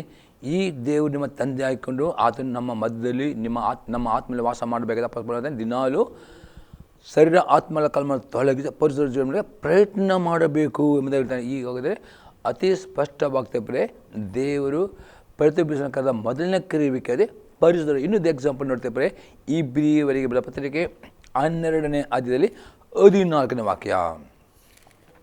ಇಬ್ರು ಚಾಪ್ಟರ್ 12 ವರ್ಸ್ 14. ಎಲ್ಲರ ಸಂಗಡ ಸಮಾಧಾನದಿಂದುದಕ್ಕೂ ಪರಿಶುದ್ಧತೆ ಹೊಂದಕ್ಕೂ ಪ್ರಯತ್ನ ಮಾಡಿ, ಪರಿಶುದ್ಧದಲ್ಲಿ ಯಾವನು ಕರ್ತನನ್ನು ಕಾಣುವುದಿಲ್ಲ. ಇಲ್ಲಿಬ್ಬರು 14-15 ವಾಕ್ಯದ ಬರೆಯಲ್ಪಟ್ಟಿದೆ. ಏನಿದೆ? ಪರಿಶುದ್ಧತೆ ಹೊಂದುವುದಕ್ಕೂ ಪ್ರಯತ್ನ ಮಾಡಿ, ಪರಿಶುದ್ಧದಲ್ಲಿ ಯಾವನು ಕರ್ತನನ್ನು ಕಾಣುವುದಿಲ್ಲ. ಹಾಗಾದರೆ ದೇವರನ್ನು ನೋಡಬೇಕು, ದೇವರ ಮುಖ ಪ್ರಸಾದ ನೋಡಬೇಕಾದ್ರೆ ಪರಿಶುದ್ಧತೆ ಅತಿ ಇಂಪಾರ್ಟೆಂಟ್ ಆಗಿದೆ. ಆಗದೆ ಪ್ರೇ ಇವತ್ತು ಬರೀ ಯೇಸು ನಂಬಿಕೆ ಸ್ವಾಮಿ ಹೇಳುವವರು ಪರಲೋಕಕ್ಕೆ ಹೋಗುವುದಿಲ್ಲ. ನಂಬಿಕೆ ಇಟ್ಟ ಪ್ರತಿಯೊಬ್ಬರು ಈ ಕರಿವಿಕೆ ನೀವು ಒಳಗಾಗಿ ಆ ಕರಿವಿಕೆಯಲ್ಲಿ ದಡಾವಿ ನಿಲ್ಲುವುದಾದರೆ ಮಾತ್ರವೇ ನೀವು ನಿತ್ಯ ರಾಜ್ಯಕ್ಕೆ ಪ್ರವೇಶಿಸ್ತೀರಿ ಎಂಬುದಾಗಿ ಪೇತ್ರನು ಹೇಳುತ್ತಾನೆ. ಈಗ ಎರಡನೇ ಕರಿವಿಕೆ ನೋಡೋಪ್ರೆ ವಿಧೇಯರಾಗುವುದಕ್ಕೆ ಕರೆಯಲ್ಪಟ್ಟಿದ್ದೇವೆ. ನಾನು ನೋಡ್ತೇವೆ ಪೇತ್ರನು ಬರೆದ ಮೊದಲನೇ ಪತ್ರಿಕೆ 1ನೇ ಅಧ್ಯಾಯದಲ್ಲಿ 1-7 ವಾಕ್ಯ ತನಕ. First Peter chapter 1 verse 1-7. ಯೇಸು ಕ್ರಿಸ್ತನ ಅಪೊಸ್ತಲನಾದ ಪೇತ್ರನು ಪಂತ, ಗಲಾತ್ಯ, ಕಪ್ಪದೋಕ್ಯ, ಆಸ್ಯ, ಬಿಥುನ್ಯ ಎಂಬ ಸೀಮೆಗಳಲ್ಲಿ ಚದರಿರುವಂಥ ಪ್ರವಾಸಿಗಳಾದ ದೇವಜನರಿಗೆ, ಅಂದರೆ ಪವಿತ್ರಾತ್ಮನಿಂದ ಪ್ರತಿಷ್ಠಿಸಲ್ಪಟ್ಟವರಾಗಿ ದೇವರಿಗೆ ವಿಧೇಯರಾಗುವುದಕ್ಕೂ ಯೇಸು ಕ್ರಿಸ್ತನ ರಕ್ತದ ಪ್ರೋತ್ಸಾಹರಾಗುವುದಕ್ಕೂ ತಂದೆ ದೇವರ ಭವಿಷ್ಯದ ಜ್ಞಾನಾನುಸಾರವಾಗಿ ಆರಿಸಿಕೊಳ್ಳಲ್ಪಟ್ಟವರಿಗೆ ಬರೆಯುವುದೆಂದರೆ ನಿಮಗೆ ಕೃಪೆಯು ಶಾಂತಿಯು ಹೆಚ್ಚೆಚ್ಚಾಗಿ ದೊರೆಯಲಿ. ಅತಿಸ್ಪಷ್ಟನೆ ಯೇಸು ನಂಬಿಕೆ ಇಟ್ಟ ಪ್ರತಿಯೊಬ್ಬರನ್ನು ದೇವರು ತನ್ನ ಮಕ್ಕಳಾಗಿ ಸ್ವೀಕಾರ ಮಾಡಿದ್ದಾನೆ. ಅವನು ಯೇಸು ರಕ್ತ ದೇವರು ಪ್ರೋಕ್ಷಿಸಿದ್ದಾನೆ ಮತ್ತು ದೇವರ ಆತ್ಮನು ನಂಬಿಕೆ ಮುಖ ದೇವರ ಪವಿತ್ರ ಆತ್ಮ ದೇವರು ನಿಮಗೆ ಕೊಟ್ಟಿದ್ದಾನೆ. ಆ ಪವಿತ್ರ ಆತ್ಮ ಮುದ್ರೆ ಹಾಕಿದ್ದಾನೆ. ಅದಕ್ಕೆ ಪ್ರತಿಯೊಬ್ಬರು ದೇವರು ವಿಧೇಯರಾಗುವುದಕ್ಕೆ ಕರೆಯನ್ನು ಕೊಟ್ಟಿದ್ದಾರೆ. ಮೊದಲನೇ ಕರಿವಿಕೆ ಪರಿಶುದ್ಧರಾಗುವುದಕ್ಕೆ, ಎರಡನೇ ಕರೆಗೆ ವಿಧೇಯರಾಗುವುದಕ್ಕೆ ಕರೆ ಕೊಟ್ಟಿದ್ದಾರೆ. ಈ ವಿಧೇಯತೆ ಎಂಬ ಕರೆಯೋಕೆ ನಾವು ಒಂದು ವೇಳೆ ಒಪ್ಪಿಸಿ ಕೊಡದಿದ್ದರೆ ಪ್ರೇ ನಾವು ಮುಂದಿನ ವಾಕ್ಯ ನೋಡ್ತೇವೆ. 3ನೇ ವಾಕ್ಯದಿಂದ 7 ವಾಕ್ಯ ತನಕ. ನಮ್ಮ ಕರ್ತನಾದ ಯೇಸು ಕ್ರಿಸ್ತನ ತಂದೆಯು ದೇವರಾಗಿರುವ ಸ್ತೋತ್ರವಾಗಲಿ. ಆತನು ಯೇಸು ಕ್ರಿಸ್ತನನ್ನು ಸತ್ತವರಿಗಿಂದ ಎಬ್ಬಿಸಿದಲ್ಲಿ ತನ್ನ ಮಹಾಕರುಣಾನುಸಾರವಾಗಿ ನಮ್ಮನ್ನು ತಿರುಗಿ ಜೀವಿಸದೆ ಮಾಡಿ ಜೀವಕರ ನಿರೀಕ್ಷೆ ನಮ್ಮಲ್ಲಿ ಹುಟ್ಟಿಸಿ ನಮ್ಮ ಲಯ ಕಲಂಕ ಸಹಾಯಗಳಿಲ್ಲದ ಬಾಧ್ಯತೆಯನ್ನು ಎದುರು ನೋಡುವವರನ್ನಾಗಿ ಮಾಡಿದನು. ಆ ಬಾಧ್ಯತೆಯು ನಿಮಗೋಸ್ಕರ ಪರಲೋಕದಲ್ಲಿ ಇಟ್ಟಿರುವುದು, ಅಂತ್ಯಕಾಲದಲ್ಲಿ ಪ್ರತ್ಯಕ್ಷವಾಗುವುದಕ್ಕೆ ಸಿದ್ಧವಾಗಿರುವ ರಕ್ಷಣೆಯು ನಂಬುವುದು ನಿಮಗೆ ದೊರೆಯಬೇಕಂತ ಇವರು ನಿಮ್ಮನ್ನು ತನ್ನ ಬಲದಿಂದ ಕಾಯುತ್ತಾನೆ. ನೀವು ಸದ್ಯಕ್ಕೆ ಸ್ವಲ್ಪ ಕಾಲ ದೇವರ ಚಿತ್ತಾನುಸಾರ ನಾನಾ ಕಷ್ಟಗಳಿಂದ ದುಃಖಿಸುವವರಾಗಿದ್ದರು ಆ ಪದವಿಯನ್ನು ಆಲೋಚಿಸಿ ಹರ್ಷಿಸುವವರಾಗಿದ್ದೀರಿ. ಒಂದು ವೇಳೆ ನೀವು ಪರಿಪೂರ್ಣ ವಿಧನೆಗೆ ಒಪ್ಪಿಸಿಕೊಡದಿದ್ದರೆ ದೇವರು ಯೇಸು ಕ್ರಿಸ್ತನ ಮೂಲಕ ನಿಮ್ಮನ್ನು ಆ ಒಂದು ವಿಧೇಯತೆಯಲ್ಲಿ ಪರಿಪೂರ್ಣವಾಗೋದಕ್ಕೆ ನಾನಾ ವಿಧ ಕಷ್ಟಗಳು ನಿಮ್ಮಲ್ಲಿ ಬರುವಾಗ ನೀವು ಸಂತೋಷವಾಗಿ ಅದನ್ನು ಸ್ವೀಕಾರ ಮಾಡಬೇಕು. ಯಾಕಂದರೆ ಏನೇನವಾಗಂದರೆ ಬಂಗಾರವು ನಾಶವಾಗುವಂಥದ್ದಾಗಿದ್ದರೂ ಅದನ್ನು ಬೆಂಕಿಯಲ್ಲಿ ಪುಟ್ಟಾಗಿ ಸೋದಿರುವುದುಂಟಷ್ಟೇ. ಬಂಗಾರಕ್ಕಿಂತ ಅಮೂಲ್ಯವಾಗಿರುವ ನಿಮ್ಮ ನಂಬಿಕೆಯು ಈ ಕಷ್ಟಗಳಿಂದ ಶೋಧಿತವಾಗಿ ಯೇಸು ಕ್ರಿಸ್ತನ ಪ್ರತ್ಯಕ್ಷನಾಗುವಾಗ ನಿಮಗೆ ಕೀರ್ತಿ, ಪ್ರಭಾವ, ಮಾನಗಳನ್ನು ಉಂಟು ಮಾಡುವುದು. ಪ್ರಿಯ ಅತಿ ಸ್ಪಷ್ಟತೆ, ಒಂದು ವೇಳೆ ನೀವು ವಿಧೇಯತೆ ಕರಿಬೇಕು ಸಂಪೂರ್ಣ ಒಪ್ಪಿಸಿಕೊಡದಿದ್ದರೆ ಯೇಸು ಕ್ರಿಸ್ತನ ನಂಬಿಕೆ ಇಟ್ಟವರು ನೀವು ನೀರಿನ ತಂದುಕೊಂಡವರು ನೀವು ದೇವರ ಕೃಪೆಯಿಂದ ಪವಿತ್ರ ಆತ್ಮನನ್ನು ಹೊಂದಿಕೊಂಡಿದ್ದೀರಿ. ಪವಿತ್ರ ಆತ್ಮನ ಮುದ್ರೆ ಹಾಕಿದ್ದ ನಿಮಿತ್ತವಾಗಿ ಪ್ರಿಯರೇ ದೇವರು ಏನು ಮಾಡ್ತಾನೆ, ನೀವು ಪರಿಪೂರ್ಣ ವಿಧೇಯರಾಗುವುದಕ್ಕೆ ನೀವು ಒಪ್ಪಿಸಿಕೊಡಿದರೆ ದೇವರು ಕಷ್ಟಗಳ ಮುಖಾಂತರ ನಿಮ್ಮನ್ನು ಆ ಚೊಕ್ಕ ಬಂಗಾರವಾಗಿ ನಿಮ್ಮಲ್ಲಿರುವ ಸರಿಯಾದ ಸಂಪೂರ್ಣ ಕರಗಿಸಿಕೊಂಡು ನಿಮ್ಮನ್ನು ರೂಪಿಸಿ ಸಂಪೂರ್ಣ ಪರಿಶುದ್ಧರಾಗಿ ವಿಧೇಯರನ್ನಾಗಿ ಮಾಡಲಿಕ್ಕೆ ಆ ಕಷ್ಟಗಳು ಬರುವಾಗ ನೀವು ಆ ಕಷ್ಟಗಳನ್ನು ಸಹಿಸಿಕೊಳ್ಳಬೇಕು. ಅದರಲ್ಲಿ ಪರಿಪೂರ್ಣ ವಿಧೇಯರನ್ನಾಗಿ ಮಾಡಿಕೊಂಡು ಆನಂತರ ನಿಮಗೆ ಪರಲೋಕಕ್ಕೆ ನಿಮ್ಮನ್ನು ತೆಗೆದುಕೊಂಡು ಹೋಗುತ್ತಾನೆ. ಅದಕ್ಕೆ ನಾವು ನೋಡ್ತೇವೆ ಪೇತ್ರನ ಬರೆದ ಪತ್ರಿಕೆ ಮೊದಲನೇ ಫಸ್ಟ್ ಪತ್ರಿಕೆ 5ನೇ ಅಧ್ಯಾಯದಲ್ಲಿ 10ನೇ ವಾಕ್ಯ. First Peter chapter 5 verse 10. ಕ್ರಿಸ್ತನಲ್ಲಿ ನಿಮ್ಮನ್ನು ತನ್ನ ನಿತ್ಯ ಪ್ರಭಾವಕ್ಕೆ ಕರೆದ ಕೃಪಾಪೂರ್ಣ ದೇವರು ತಾನೇ ನೀವು ಸ್ವಲ್ಪ ಕಾಲ ಬಾಧೆಪಟ್ಟ ಮೇಲೆ ನಿಮ್ಮನ್ನು ಯೋಗ ಸ್ಥಿತಿಗೆ ತಂದು ನೆಲೆಗೊಳಿಸಿ ಬಲಪಡಿಸೋನು. ಅಪ್ಪಸಪ್ಪನೆ ದೇವರು ಪ್ರತಿಯೊಬ್ಬರು ನಂಬಿಕೆ ಮಾತ್ರ ಅಲ್ಲ ವಿಧೇಯರಾಗುವುದೇ ಕರೆ ಕೊಟ್ಟಿದ್ದಾನೆ. ಈ ವಿಧೇಯತೆಯಲ್ಲಿ ನೀವು ಸಂಪೂರ್ಣದವರು ಒಪ್ಪಿಸಿಕೊಡಬೇಕು. ಒಪ್ಪಿಸಿಕೊಡದಿದ್ದರೆ ದೇವರು ಏನು ಮಾಡ್ತಾನೆ, ನಿಮ್ಮನ್ನು ಸ್ವಲ್ಪ ಕಾಲ ಬಾಧೆಗಳ ಮೂಲಕ ನಿಮ್ಮನ್ನು ಪರಿಪೂರ್ಣ ವಿತರಣೆ ಮಾಡಿಕೊಂಡು ಆ ನಿತ್ಯ ಜೀವಕ್ಕೆ ನಿಮ್ಮನ್ನು ತೆಗೆದುಕೊಳ್ಳಲು, ಆ ಒಂದು ನಿತ್ಯ ಜೀವಕ್ಕೆ ನಿಮ್ಮನ್ನು ಆ ಪಾಲುಗಾರನಾಗಿ ಮಾಡುತ್ತಾನೆ. ಯಾಕಂದರೆ ದೇವರು ನಿಮ್ಮನ್ನು ವಿಧೇಯತ್ವಕ್ಕೆ ಕರೆಯನ್ನು ಕೊಟ್ಟಿದ್ದಾನೆ. ಅತಿ ಸ್ಪಷ್ಟ ಹಾಗಾದರೆ ನೀವು ವಿಧೇಯತ್ವಕ್ಕೆ ನೀವು ಒಪ್ಪಿಸಿಕೊಡಬೇಕು ಪ್ರೇ. ಒಪ್ಪಿಸಿಕೊಡುವುದನ್ನು ಸಿಗುವ ಪ್ರಯೋಜನ ಸಹ ನಾವು ನೋಡುವ ಪ್ರೇ. ನಾವು ನೋಡ್ತೇವೆ ಯಾಕೆ ಒಪ್ಪಿಸಿಕೊಡಬೇಕು, ಯಾಕೆ ಪ್ರಾಮುಖ್ಯತೆ. ಯೋನ ಬರೆದ ಸುವಾರ್ತೆ 14ನೇ ಅಧ್ಯಾಯದಲ್ಲಿ 15ರಿಂದ 23ನೇ ವಾಕ್ಯ ತನಕ. John gospel 14:15 to 23 verse. ನೀವು ನನ್ನನ್ನು ಪ್ರೀತಿಸುವರಾದರೆ ನನ್ನ ಆಜ್ಞೆಗಳನ್ನು ಕೈಕೊಂಡು ನಡೆಯುವಿರಿ, ಆಗ ನಾನು ತಂದೆಯನ್ನು ಕೇಳಿಕೊಳ್ಳುವನು, ಆತ ನಿಮಗೆ ಬೇರೊಬ್ಬ ಸಹಾಯಕನು ಸದಾಕಾಲ ನಿಮ್ಮ ಸಂಗಡ ಇರುವುದಕ್ಕೆ ಕೊಡುವನು. ಪ್ರೇರಿಸುತ್ತಾನೆ. ನೀವು ದೇವರನ್ನು ಪ್ರೀತಿಸಿದರೆ ಆತನ ಆಜ್ಞೆಗಳನ್ನು ಕೈಕೊಂಡು ನಡೆಯಬೇಕು. ಆಗ ದೇವರು ಸದಾಕಾಲವು ನಿಮ್ಮ ಸಂಗಡ ದೇವರ ಆತ್ಮನ್ನು ಇರುವುದಕ್ಕೆ ಅದನ್ನು ಕೊಡುತ್ತಾನೆ. ಸದಾಕಾಲ ದೇವರ ಆತ್ಮನ ಅಭಿಷೇಕವನ್ನು ಹೊಂದಿಕೊಳ್ಳುತ್ತೀರಿ, ಆತನ ಅನುಭವಿಸ್ತೀರಿ ಎಂಬುದರಲ್ಲಿ ನೋಡ್ತಾರೆ. ಅದಕ್ಕೆ ನೀವು ವಿದ್ಯರಾಗುವ ಕರೆಗೆ ನೀವು ಒಪ್ಪಿಸಿಕೊಡುವವರಾಗಬೇಕು ಪ್ರೇರೆ. ನಂತರ ಆ ಸಹಾಯಕನು ಯಾರೆಂದರೆ ಸತ್ಯದ ಆತ್ಮನೇ. ಲೋಕ ಆತನನ್ನು ನೋಡದೆಯೂ ತಿಳಿಯದೇ ಇರುವುದರಿಂದ ಆತನನ್ನು ಹೊಂದಲಾರದು. ನೀವು ಆತನನ್ನು ಬಲ್ಲಿರಿ, ಹೇಗೆಂದರೆ ನಿಮ್ಮ ಬಳಿಯಲ್ಲಿ ವಾಸ ಮಾಡುತ್ತಾನೆ ಮತ್ತು ನಿಮ್ಮೊಳಗಿರುವನು. ಯಾವಾಗ ದೇವರ ಆಜ್ಞೆಗಳು ವಿಧೇಯರಾಗುತ್ತೀರೋ ನೀವು ಪ್ರತಿ ಗಳಿಗೆ ನೀವು ಅನುಭವ ಮಾಡ್ತೀರಿ, ದೇವರ ಆತ್ಮನು ನಿಮ್ಮ ಒಳಗೆ ಇದ್ದಾನೆ, ನಿಮ್ಮ ಸಂಗಡ ಆತ ಇದ್ದಾನೆ, ನಿಮ್ಮ ಆತ್ಮ ನಿಮಗೆ ಸಾಕ್ಷಿ ಕೊಡುತ್ತದೆ. ಮತ್ತು ನಾವು ನೋಡ್ತೇವೆ 23ನೇ ವಾಕ್ಯದಲ್ಲಿ, ಯಾರಾದರೂ ನನ್ನನ್ನು ಪ್ರೀತಿಸುವವನಾದರೆ ನನ್ನ ಮಾತನ್ನು ಕೈಕೊಂಡು ನಡೆಯುವವನು ಅವನು ನನ್ನ ತಂದೆಯೂ ಪ್ರೀತಿಸುವನು, ಮತ್ತು ನಾವಿಬ್ಬರೂ ಅವನ ಬಳಿಗೆ ಬಂದು ಅವನ ಬಳಿಯಲ್ಲಿ ಬಿಡಾರನ್ನು ಮಾಡಿಕೊಳ್ಳುವೆವು. ಅತಿ ಬಳಿ ಯೇಸು ಕ್ರಿಸ್ತನೇ, ನೀವು ನನ್ನನ್ನು ಪ್ರೀತಿಸಿದಾದರೆ ನೀವು ನನ್ನ ಆಜ್ಞೆಗಳಲ್ಲಿ ಯೇಸು ಕ್ರಿಸ್ತ ಆಜ್ಞೆ ಕೈಗೊಂಡಿರುತ್ತೆ. ಆಗ ತಂದೆ, ಮಗ ಮತ್ತು ತ್ರೈಕ ದೇವರು ನಿಮ್ಮ ಆತ್ಮದಲ್ಲಿ ಬೀಡಾರ ಮಾಡಿಕೊಳ್ಳುತ್ತವೆ, ನಿಮ್ಮ ಸಂಗಡವೇ ಇರುತ್ತವೆ. ನೀವು ಪ್ರತಿ ಗಳಿಗೆ ಆ ತಂದೆ, ಮಗ, ಪವಿತ್ರಾತ್ಮ ಅನ್ಯೋನ್ಯತೆ ಅನುಭವ ಮಾಡುತ್ತೀರಿ. ಹಾಗಾದರೆ ದೇವರು ಯುದ್ಧ ಮೇಲೆ ಖಾಲಿ ನಂಬಿಕೆ ಇಡಲಿಕ್ಕೆ ಮತ್ತು ಕರೆ ಕೊಡಲಿಲ್ಲ, ನೀವು ಪರಿಶುದ್ಧರಾಗದೆ ಕರೆ ಕೊಟ್ಟಿದ್ದೇನೆ. ಎರಡನೇಗೆ ನೀವು ವಿದ್ಯರಾಗುವುದರೆ ಯಾವಾಗಲೂ ಎಲ್ಲ ದೇವರ ಪವಿತ್ರಾತ್ಮನ ಪ್ರಸನ್ನತೆಯನ್ನು ಅನುಭವ ಮಾಡುತ್ತೀರಿ. ನಿಮ್ಮ ಆತ್ಮ ಸಾಕ್ಷಿ ಕೊಡ್ತೀರಿ, ನಿಮ್ಮೊಳಗೆ ತಂದೆ, ಮಗ, ಪವಿತ್ರ ಯಾವಾಗಲೂ ನಿಮ್ಮ ಆತ್ಮದಲ್ಲಿ ಇರುತ್ತವೆ ಎಂಬುದಾಗಿ ನೀವು ಅನುಭವ ಮಾಡುತ್ತೀರಿ ಎಂಬುದಾಗಿ ಯೇಸು ಕ್ರಿಸ್ತನು ಹೇಳ್ತಾನೆ. ಇನ್ನಿದು ಪ್ರೇರೆ ನಾವು ನೋಡ್ತೇವೆ ದೇವರ ಪ್ರೀತಿಯನ್ನು ಅನುಭವ ಮಾಡ್ತೀವಿ ಪ್ರೇರೆ. ನಾವು ನೋಡ್ತೇವೆ ಯೋನ ಬರೆದ ಸುವಾರ್ತೆ 15ನೇ ಅಧ್ಯಾಯದಲ್ಲಿ 9 ಮತ್ತು 10ನೇ ವಾಕ್ಯ. ತಂದೆ ನನ್ನನ್ನು ಪ್ರೀತಿಸಿದ ಹಾಗೆ ನಾನು ನಿಮ್ಮನ್ನು ಪ್ರೀತಿಸಿದ್ದೇನೆ, ನನ್ನ ಪ್ರೀತಿ ನೆಲೆಗೊಂಡಿರಿ. ನಾನು ನನ್ನ ತಂದೆ ಆಜ್ಞೆಗಳನ್ನು ಕೈಕೊಂಡು ನಡೆದು ಆತನ ಪ್ರೀತಿ ನೆಲೆಗೊಂಡ ಮೇಲೆ ನೀವು ನನ್ನ ಆಜ್ಞೆ ಕೈಕೊಂಡು ನಡೆದರೆ ನನ್ನ ಪ್ರೀತಿ ನೆಲೆಗೊಂಡಿರುವಿರಿ.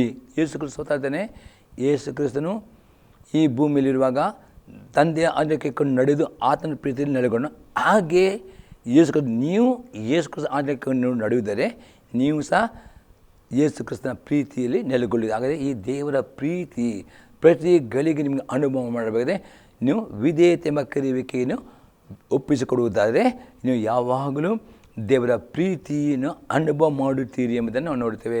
ಇನ್ನೊಂದು ಪ್ರಯೋಜನ ನೋಡ್ತೇವೆ, ದೇವರ ವಾಕ್ಯ ವಿದ್ಯಾರದೆ ನಿಮ್ಮೆಲ್ಲ ಪ್ರಾರ್ಥನೆ ಉತ್ತರವನ್ನು ಸಹ ಹೊಂದಿಕೊಳ್ಳುತ್ತೀರಿ.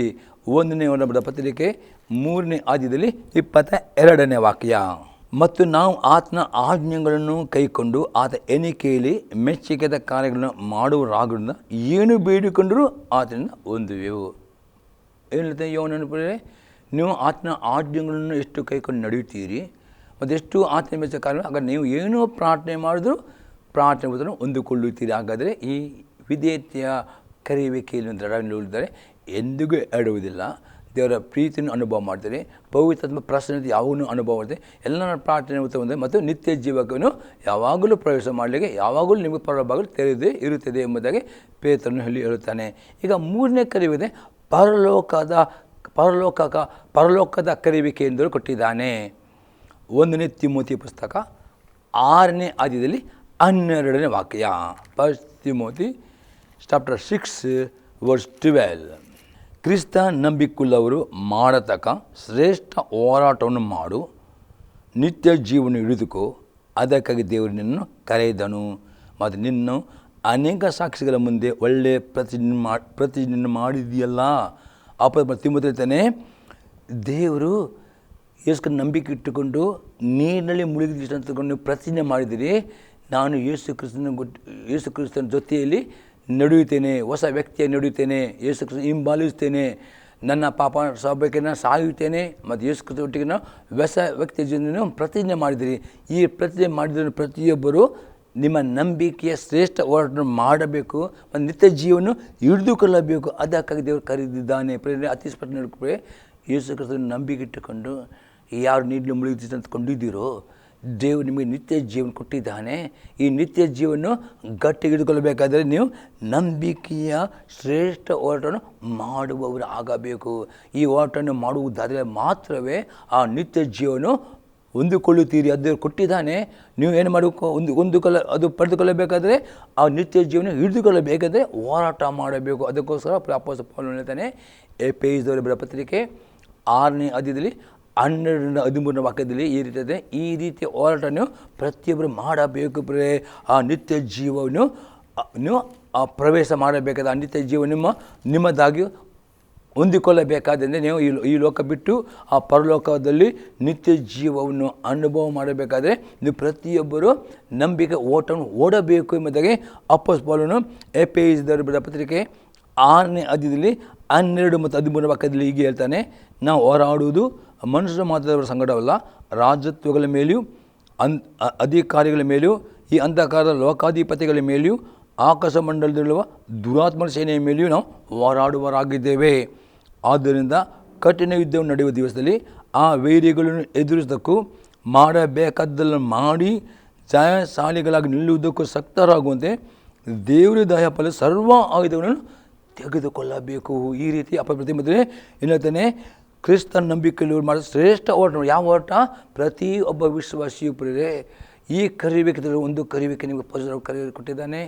2ನೇ ಕರಿಬೇಕೆ ವಿಧೇಯತೆ ಕರಿಬೇಕೆ, 3ನೇ ಕರಿಬೇಕೆ ನಿತ್ಯ ಜೀವ ಆ ಪರಲೋಕ ತರಬೇಕು. ಈ ಕರಿಬೇಕಿದ್ದವು ಏನು ಮಾಡಬೇಕು? ನಿಮ್ಮ ಕಡೆ ನಿತ್ಯ ಜೀವನ ಗಟ್ಟಿ ಹಿಡ್ಕೊಳ್ಳಬೇಕಾದ್ರೆ ಏನು ಮಾಡಬೇಕು? ನೀವು ಅಂಧಕಾರ ದುರಾತ್ಮಗಳನ್ನೇ ದಿವಸನೇ ಹೋರಾಟ ಮಾಡಬೇಕು. ಹೋರಾಟ ಮಾಡಬೇಕಾದ್ರೆ ದೇವರ ದಾಯ ಸರ್ವ ಆಯುಧಗಳನ್ನು ತಗೊಳ್ಳು. ದೇವರು 7 ಆಯುಧವನ್ನು ಕೊಟ್ಟಿದ್ದಾನೆ ಪ್ರಿಯರೇ. ಒಂದು ಆಯುಧವೇ ಸತ್ಯವನ್ನು ನಡುಕೊಟ್ಟು ದೇವರ ವಾಕ್ಯವನ್ನು ಹೆಚ್ಚಾಗಿ ಓದುವರಾಗಬೇಕು. 2ನೇ ಆಯುಧ ನೀತಿ ಎಂಬ ವಜ್ರ ಕವಚ, ದೇವರ ವಾಕ್ಯಕ್ಕೆ ವಿಧೇಯರಾಗಬೇಕು. 3ನೇ ಆಯುಧವೇ ಸಮಾಧಾನದ ಸುವಾರ್ತೆಯನ್ನು ತಿಳಿಸಿದ್ದ ಮೆಣಸೆಂಬ ಕಾರ್ಯಗಳು, ಯಾವಾಗ ದೇವರ ಸೇವೆಗೆ ಸಿದ್ಧರಾಗಬೇಕು. 4ನೇ ಆಯುಧ ನಂಬಿಕೆ ಎಂಬ ಗುರಾಣಿದ, ಯಾವಾಗ ನಂಬಿಕೆಯನ್ನೇ ಮಾತನಾಡಬೇಕು. 5ನೇ ಆಯುಧ ನಿರೀಕ್ಷೆ ಎಂಬ ಯಾವಾಗಲೂ ದೇವರ ವಾಕ್ಯವನ್ನು ಓದಿ ಧ್ಯಾನ ಮಾಡಿಕೊಂಡು ನಿರೀಕ್ಷೆ ಉಳ್ಳವರಾಗಬೇಕು. 6ನೇ ಆಯುಧ ಪವಿತ್ರಕೊಂಡು ಇಬ್ಬಾಯಿ ಕತ್ತಿ, ದೇವರು ಕೊಟ್ಟ ಇಬ್ಬಾಯಿ ಕತ್ತಿಯನ್ನು ಮಾತನಾಡಿಕೊಂಡು ಸೈತಾನನ್ನು ಸೋಲಿಸುವವರಾಗಬೇಕು. ಏನೆಂದಾಗೆ ಸಕಲ ವಿಧ ಪ್ರಾರ್ಥನೆಯನ್ನು ವಿಜ್ಞಾಪನೆಯನ್ನು ಈ ರೀತಿಯ 7 ಆಯುಧಗಳನ್ನು ಪ್ರತಿದಿನ ನೀವು ಧರಿಸಿ ಹೋರಾಟವನ್ನು ಮಾಡಿಕೊಂಡು ನೀತಿ ಹಿಡಿದುಕೊಳ್ಳಬೇಕು. ಅದಕ್ಕಾಗಿ ದೇವರು ನಿಮ್ಮನ್ನು ಕರೆದವನು. ಮತ್ತು ನೀವು ನೀರಿನ ಮುಳುಗಿದ ಅನೇಕ ಸಾಕ್ಷಿಗಳ ಮುಂದೆ ಒಳ್ಳೆಯ ಪ್ರತಿಜ್ಞೆ ಮಾಡಿದ್ದೀರಿ, ನಾನು ಯೇಸು ಕ್ರಿಸ್ತನಿಗೋಸ್ಕರ ಜೀವಿಸ್ತೇನೆ, ಅದಕ್ಕೋಸ್ಕರ ನನ್ನ ಈ ಶರೀರ ಸ್ವಭಾವಕ್ಕೆ ನಾನು ಯೇಸು ಕ್ರಿಸ್ತ ಮರಣದಲ್ಲಿ ಮತ್ತು ಪುನಃ ಪಾಲುರಾಗುತ್ತೇನೆ ಎಂಬುದಾಗಿ ನೀವು ಆ ಒಂದು ನಂಬಿಕೆಯಿಂದ ನೀರಿನ ಮುಳುಗಿಸಿಕೊಳ್ಳುತ್ತೀರಿ. ದೇವರ ಮುಂದೆ, ಸಭೆಯ ಮುಂದೆ, ದೇವದೂತ ದೇವರನ್ನು ಪ್ರತಿಜ್ಞೆ ಮಾಡ್ತಾರೆ. ಈ ಪ್ರತಿಜ್ಞೆ ಕಡೆಯ ತನಕ ಕಾಪಾಡಿಕೊಳ್ಳಿ ಈ ರೀತಿಯ ಹೋರಾಟ ಮಾಡಬೇಕು ಎಂಬುದಾಗಿ ಅಪೊಸ್ತಲ ಪೌಲನು ಹೇಳುತ್ತಾನೆ ಪ್ರಿಯರೇ. ಈಗ 4ನೇ ಕರೆಯುವಿಕೆ ಆಗಿದೆ. ದೇವರು ಪ್ರತಿಯೊಬ್ಬರನ್ನು ಆತನ ಸೇವೆ ಮಾಡಲಿಕ್ಕೆ ಕರೆಯನ್ನು ಕೊಟ್ಟಿದ್ದಾನೆ. ನಾವು ನೋಡ್ತೇವೆ ಮತ್ತಾಯನ ಬರೆದ ಸುವಾರ್ತೆ 25ನೇ ಅಧ್ಯಾಯದಲ್ಲಿ 14ರಿಂದ 30ನೇ ವಾಕ್ಯ ತನಕ. ದೇಶಾಂತರಿಗೆ ಹೋಗುವ ಒಬ್ಬ ಮನುಷ್ಯನು ತನ್ನ ಆಳುಗಳನ್ನು ಕರೆದು ಅವರಿಗೆ ತನ್ನ ಆಸ್ತಿಯನ್ನು ಒಪ್ಪಿಸಿಕೊಟ್ಟಂತಿರುವುದು. ಅವನೊಬ್ಬನಿಗೆ 5 ತಲಾಂತು, ಒಬ್ಬನಿಗೆ 2, ಒಬ್ಬನಿಗೆ 1, ಹೀಗೆ ಅವನವನ ಸಾಮರ್ಥ್ಯದ ಪ್ರಕಾರ ಕೊಟ್ಟು ಬೇರೊಂದು ದೇಶಕ್ಕೆ ಹೋದನು. 5 ತಲಾಂತು ಹೊಂದಿದವನು ಹೋಗಿ ಅದು ವ್ಯಾಪಾರಕ್ಕೆ ಹಾಕಿ ಇನ್ನು 5 ತಲಾಂತು ಗಳಿಸಿಕೊಂಡನು. ಹಾಗೆ 2 ತಲಾಂತು ಹೊಂದಿದವನು ಇನ್ನು 2 ಸಂಪಾದಿಸಿಕೊಂಡನು. ಅದು 1 ತಲಾಂತು ಹೊಂದಿದವನು ಹೋಗಿ ಭೂಮಿಯನ್ನು ಅಗೆದು ತನ್ನ ದಣಿಯ ಹಣವನ್ನು ಬಚ್ಚಿಟ್ಟನು. ಬಹು ಕಾಲದ ಮೇಲೆ ಆ ಆಳುಗಳ ದಣಿಯು ಬಂದು ಅವರಿಂದ ಲೆಕ್ಕ ತೆಗೆದುಕೊಳ್ಳಲು 5 ತಲಾಂತು ಹೊಂದಿದ್ದವನು ಮುಂದೆ ಬಂದು ಇನ್ನು 5 ತಲಾಂತು ತಂದು, ಸ್ವಾಮಿ, ನೀನು 5 ತಲಾಂತು ನನಗೆ ಕೊಟ್ಟಿದೆಯಲ್ಲ, ಈಗೋ ನಿನ್ನ 5 ತಲಾಂತು ಸಂಪಾದಿಸ್ತೇನೆ ಅಂದನು. ಅವನ ದಣಿಯು, ಬಲ, ನಂಬಿಕೆ ಒಳ್ಳೆಯ ಆಳು, ನೀನು ಸ್ವಲ್ಪ ಕೆಲಸದಲ್ಲಿ ನಂಬಿಕಸ್ಥನಾಗಿದ್ದಿ, ದೊಡ್ಡ ಕೆಲಸದಲ್ಲಿ ನಿನ್ನನ್ನು ಇಡುತ್ತೇನೆ, ನಿನ್ನ ದಣಿಯ ಸೌಭಾಗ್ಯದಲ್ಲಿ ಸೇರು ಅಂದನು. ಹಾಗೆ 2 ತಲಾಂತು ಹೊಂದಿದವನು ಮುಂದೆ ಬಂದು, ಸ್ವಾಮಿ, 2 ತಲಾಂತು ನನಗೆ ಒಪ್ಪಿಸಿದೆಯಲ್ಲ, ಈಗೋ ಇನ್ನು 2 ತಲಾಂತು ಸಂಪಾದಿಸ್ತೇನೆ ಅಂದನು. ಅವನ ದಣಿಯು, ಅವನಿಗೆ ಬಲ ನಂಬಿಕಸ್ಥ ಒಳ್ಳೆ ಆಳು ನೀನು, ಸ್ವಲ್ಪ ಕೆಲಸದಲ್ಲಿ ನಂಬಿಕಸ್ಥನಾಗಿದ್ದಿ, ದೊಡ್ಡ ಕೆಲಸದಲ್ಲಿ ನಿನ್ನ ಇಡುತ್ತೇನೆ, ನಿನ್ನ ದನಿಯ ಸೌಭಾಗ್ಯದಲ್ಲಿ ಸೇರು ಎಂದು ಹೇಳಿದನು. ತರುವಾಯ ಒಂದೇ ತಲಾಂತು ಹೊಂದಿದ್ದವನು ಮುಂದೆ ಬಂದು, ಸ್ವಾಮಿ, ನೀನು ಕಠಿಣ ಮನುಷ್ಯನು, ನೀನು ಬಿತ್ತದಿರುವಲ್ಲಿ ಕೊಯ್ಯುವವನು, ನೀನು ತೂರದಿರುವಲ್ಲಿ ನಾಶ ಮಾಡಿಕೊಳ್ಳುವವನು ಎಂದು ತಿಳಿದು ಹೆದರಿಕೊಂಡು ಹೋಗಿ ನಿನ್ನ ತಲಾಂತನು ಭೂಮಿಯಲ್ಲಿ ಬಚ್ಚಿಟ್ಟೆನು, ಈಗ ನಿನ್ನದು ನಿನಗೆ ಸಂದಿದೆ ಅಂದನು. ಆಗ ಅವನ ದನಿಯವನಿಗೆ, ಮೈಗಲ್ಲದ ಕೆಟ್ಟ ಆಳು ನೀನು, ನಾನು ಬಿತ್ತದಿರುವಲ್ಲಿ ಕೊಯ್ಯುವವನು, ತೂರದಿರುವಲ್ಲಿ ನಾಶ ಮಾಡಿಕೊಳ್ಳುವವನು ಎಂದು ತಿಳಿದೀಯಾ?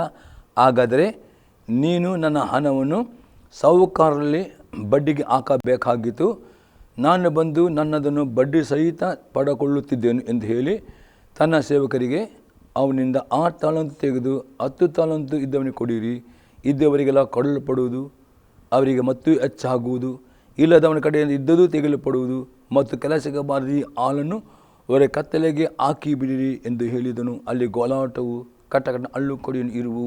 ಅತಿ ಸ್ಪಷ್ಟವಾಗಿ ನಾವು ನೋಡ್ತೇವೆ, ಯೇಸು ಕ್ರಿಸ್ತನನ್ನು ಯಾರು ನಂಬಿಕೆ ಇಟ್ಟಿದ್ದೀರೋ, ಯಾರು ಆತನ ಕರ್ತನ ಅಂಗೀಕಾರ ಮಾಡಿದ್ದರೋ, ಯಾರು ನಿರ್ಮಿತ ಅವರೆಲ್ಲರಿಗೂ ದೇವರು ಅವರ ಸಾಮರ್ಥ್ಯ ಪ್ರಕಾರ ಕೆಲವು ಟ್ಯಾಲೆಂಟ್ಗಳನ್ನು, ಕೆಲವರಿಗೆ ಪವಿತ್ರ ವರಗಳನ್ನು, ಕೆಲವು ಯೇಸು ಕ್ರಿಸ್ತನ ಸೇವೆಯನ್ನು ಕೊಟ್ಟಿದ್ದಾನೆ. ಹಾಗಾದರೆ ಪ್ರಿಯರೇ, ನೀವು ಯಾವಾಗ ಯೇಸು ನಂಬಿತೀರಿ, ನೀವು ನಿಮ್ಮಲ್ಲಿ ದೀಕ್ಷೆ ಅಂದುಕೊಳ್ಳುತ್ತೀರಿ, ದೇವರ ಪವಿತ್ರ ಆತ್ಮನ ಪ್ರಿಯರೇ, ನಿಮ್ಮಲ್ಲಿ ಟ್ಯಾಲೆಂಟ್ಗಳು ನೀವು ಆತ್ಮೀಯದಲ್ಲಿ ಅಭಿವೃದ್ಧಿ ಹೊಂದುವಾಗ ದೇವರ ವಾಕ್ಯದ ಮುಖಾಂತರ ನಿಮಗೆ ಖಚಿತವಾಗ್ತದೆ ಈ ತಾಲಂತು ಉಂಟೆಂಬುದೇ. ಆ ತಾಲಂತನ್ನು ಕ್ರಿಸ್ತನ ಸಭೆಯಲ್ಲಿ ನಿಮ್ಮ ಸಭಾಪಾಲಕರಿಗೆ ನೀವು ವಿತರಿಸಿಕೊಂಡು ಅದನ್ನು ಉಪಯೋಗಿಸುವವರು ಆಗಬೇಕು. ಹಾಗೆ ನಿಮಗೆ ಪವಿತ್ರ ವರಗಳು ಕೊಟ್ಟಿದ್ದಾರೆ ದೇವರ ಆತ್ಮನು ನಿಮ್ಮ ಸಭಾಪಾಲಕರ ಮುಖಾಂತರ ಆ ವರಗಳನ್ನು ಪ್ರವಾದಿ ಮತ್ತು ದೇವರು ಗುರುತಿ ಕನ್ಫರ್ಮ್ ಮಾಡುತ್ತಾನೆ. ಹಾಗೆ ದೇವರ ಸೇವಕರು ನಿಮಗೆ ಕೊಡುವ ಯಾವುದಾವುದೇ ಸೇವೆ ಯಾವುದಾವುದೇ ನಿಮ್ಗೆ ಕೊಡ್ತಾ ಆ ಸೇವೆಯನ್ನು ಮಾಡಿಕೊಂಡು ಆ ವರಗಳನ್ನು ಉಪಯೋಗ ಮಾಡಲಿಕ್ಕೆ ನೀವು ಉಪಯೋಗಿಸುವವರು ಆಗಬೇಕು. ಏನು ಪ್ರತಿಯೊಂದು ದೇವರು ನಿಮಗೆ ತಾಲಂತು ಕೊಟ್ಟಿದ್ದನು, ವರಗಳನ್ನು ಕೊಟ್ಟಿದ್ದನು, ಅದು ಎಲ್ಲವೂ ದೇವರ ಆತ್ಮನು ನಿಮಗೆ ಸಭೆ ಇಟ್ಟಿದ್ದಾನೆ. ನೀವು ಸಭೆಗೆ ನಂಬಿಕಸ್ಥರಾಗಬೇಕು. ಆ ಸಭೆಯಲ್ಲಿರುವ ದೇವರ ಸೇವಕರಿಗೆ ಅಧೀನರಾಗಿ ಅವರು ನೇಮಿಸಿದ ಕೆಲಸದಲ್ಲಿ ನಂಬಿಕಸ್ಥರಾಗಿರುವಾಗ ನಿಮಗೆ ಅಲ್ಲಿ ಅವಕಾಶ ದೇವರು ಕೊಡುತ್ತಾನೆ. ನಿಮಗೆಲ್ಲ ತಾಲಂತುಗಳನ್ನು ವರ ಈ ರೀತಿ ನೀವು ಯಾವುದೇ ರೀತಿಯಲ್ಲಿ ದೇವರ ಸೇವಕರು ನಿಮಗೆ ಸೇವೆ ಮಾಡಲಿಕ್ಕೆ ನಿಮಗೆ ಆ ಒಂದು ಅವಕಾಶ ಕೊಡುತ್ತಾನೋ ಅದನ್ನು ಉಪಯೋಗ ಮಾಡಿಕೊಂಡು ನಿಮ್ಮ ವರನ ಉಪಯೋಗ ಮಾಡುವವರಾಗಬೇಕು. ಹಾಗಂತೆ ನಿಮ್ಮ ವರಗಳು, ನಿಮ್ಮ ಅಭಿಷೇಕವು, ನಿಮ್ಮ ಸೇವೆ ಅಭಿವೃದ್ಧಿ ಆಗ್ತದೆ ಪ್ರೇರೆ. ಈ ರೀತಿ ನೀವು ಅದನ್ನು ಅಭಿವೃದ್ಧಿ ಮಾಡಿಕೊಂಡು ಯೇಸು ಕ್ರಿಸ್ತನ ಆ ಪರಲೋಕಕ್ಕೆ ನೀವು ಯಾವಾಗಲೂ ಈ ರೀತಿ ಒಳ್ಳೆಯ ಆಳಾಗಿರಬೇಕು ಎಂಬುದಾಗಿ ದೇವರು ಭಾವಿಸ್ತಾರೆ. ಒಂದು ವೇಳೆ ನಿಮಗೆ ಕೊಟ್ಟ ತಾಳಂತನ ಬಚ್ಚಿಡುವುದನ್ನ ಅರ್ಥ ಏನು, ನೀವು ಕ್ರಿಸ್ತನ ಸಭೆಗೆ ಬಂದು ಬರೀ ಆದಿತ್ಯರ ಮಾತ್ರ ಸಭೆ ಬರುವುದು, ಅದು ಮತ್ತು ಏನೂ ಆ ಸಭೆಯಲ್ಲಿ ನಿಮ್ಮ ಯಾವ ತಾಲಂತನ ಉಪಯೋಗ ಮಾಡಲಿಕ್ಕೆ ನೀವು ಇಷ್ಟಪಡದಿರುವುದು, ದೇವರ ಸೇವಕರಿಗೆ ಅಧೀನರಾಗದಿರುವುದು, ಈ ರೀತಿ ನೀವು ನಿಮ್ಮ ಕೊಟ್ಟ ವರಗಳನ್ನು ದೇವರ ಸಭೆಯಲ್ಲಿ ನಿಮಗೆ ಅವಕಾಶ ಸಿಗೋದು ನೀವು ಉಪಯೋಗ ಮಾಡದಿರುವುದು, ದೇವರ ಸೇವೆ ಕೊಟ್ಟ ಕೆಲಸ ಸೇವೆಯಲ್ಲಿ ನಮಗೆ ಅಥವಾ ನಿಮಗೆ ಸುವಾರ್ತೆ ಸೇವೆಗೆ ಕರೆ ನೀವು ಅದು ಮಾಡದಿರುವುದಾದರೆ ನೀವು ಆಲಸಗಾರ ಕೆಟ್ಟ ಆಳವಾಗುತ್ತೆ. ಇಂಥ ಅವರು ಪ್ರೇರೆ ಆ ರ್ಯಾಪ್ಚರ್ನಲ್ಲಿ ಕೈ ಬಿಡಲ್ಪಡುತ್ತಾರೆ. ಆ ರ್ಯಾಪ್ಚರ್ನಲ್ಲಿ ನೀವು ಪಾಲುಗಾರ ಆಗಬೇಕಾದ್ರೆ ಪ್ರೇರೆ ನೀವು ಪ್ರತಿ ಗಳಿಗೆ ನಿಮ್ಮ ದೇವರ ಸೇವೆಯಲ್ಲಿ ನೀವು ಆಸಕ್ತಿ ಉಳ್ಳವರಾಗಬೇಕು, ಅದನ್ನು ಮಾಡುವವರಾಗಬೇಕು. ಆಗ ನಿಮಗೆ ಇನ್ನೂ ದೇವರ ಅಭಿಷೇಕ ಕೊಡುತ್ತಾನೆ. ಇನ್ನೂ ಮೊದಲು ನೀವು ಅದು ಮಾಡುವುದರೆ ನೀವು ಎಂದಿಗೂ ನೀವು ಎಡವು ಬೀಳುವುದಿಲ್ಲ, ನಿತ್ಯ ಜೀವದಲ್ಲಿ ಯಾವಾಗಲೂ ಪ್ರವೇಶಿಸ್ತೀರಿ ಎಂಬುದಾಗಿ ಪೇತ್ರನಲ್ಲಿ ಹೇಳುತ್ತಾನೆ. ಇನ್ನೊಂದು ವಾಕ್ಯ ನೋಡೋಪ್ರೆ ನಿಮ್ಮ ಸೇವೆಯ ಬಗ್ಗೆ ಯಾವ ಸೇವೆ ನಿಮಗೆ ಕೊಳ್ಳಲ್ಪಟ್ಟಿದೆ ಎಂಬುದಾಗಿ ಯೋನ ಬರೆದ ಸುವಾರ್ತೆ 15ನೇ ಅಧ್ಯಾಯದಲ್ಲಿ 16ನೇ ವಾಕ್ಯ. John gospel 15:16. ನಾನು ನಿಮ್ಮನ್ನು ಆರಿಸಿ ತೆಗೆದುಕೊಂಡೇನು, ನೀವು ಹೊರಟು ಹೋಗಿ ಫಲ ಕೊಡುವರಾಗಿರಬೇಕೆಂತಲೂ ನೀವು ಕೊಡುವ ಫಲವು ನಿಲ್ಲುವಂಥದ್ದಾಗಬೇಕೆಂತಲೂ ನಿಮ್ಮನ್ನು ನೇಮಿಸಿದ್ದೇನೆ.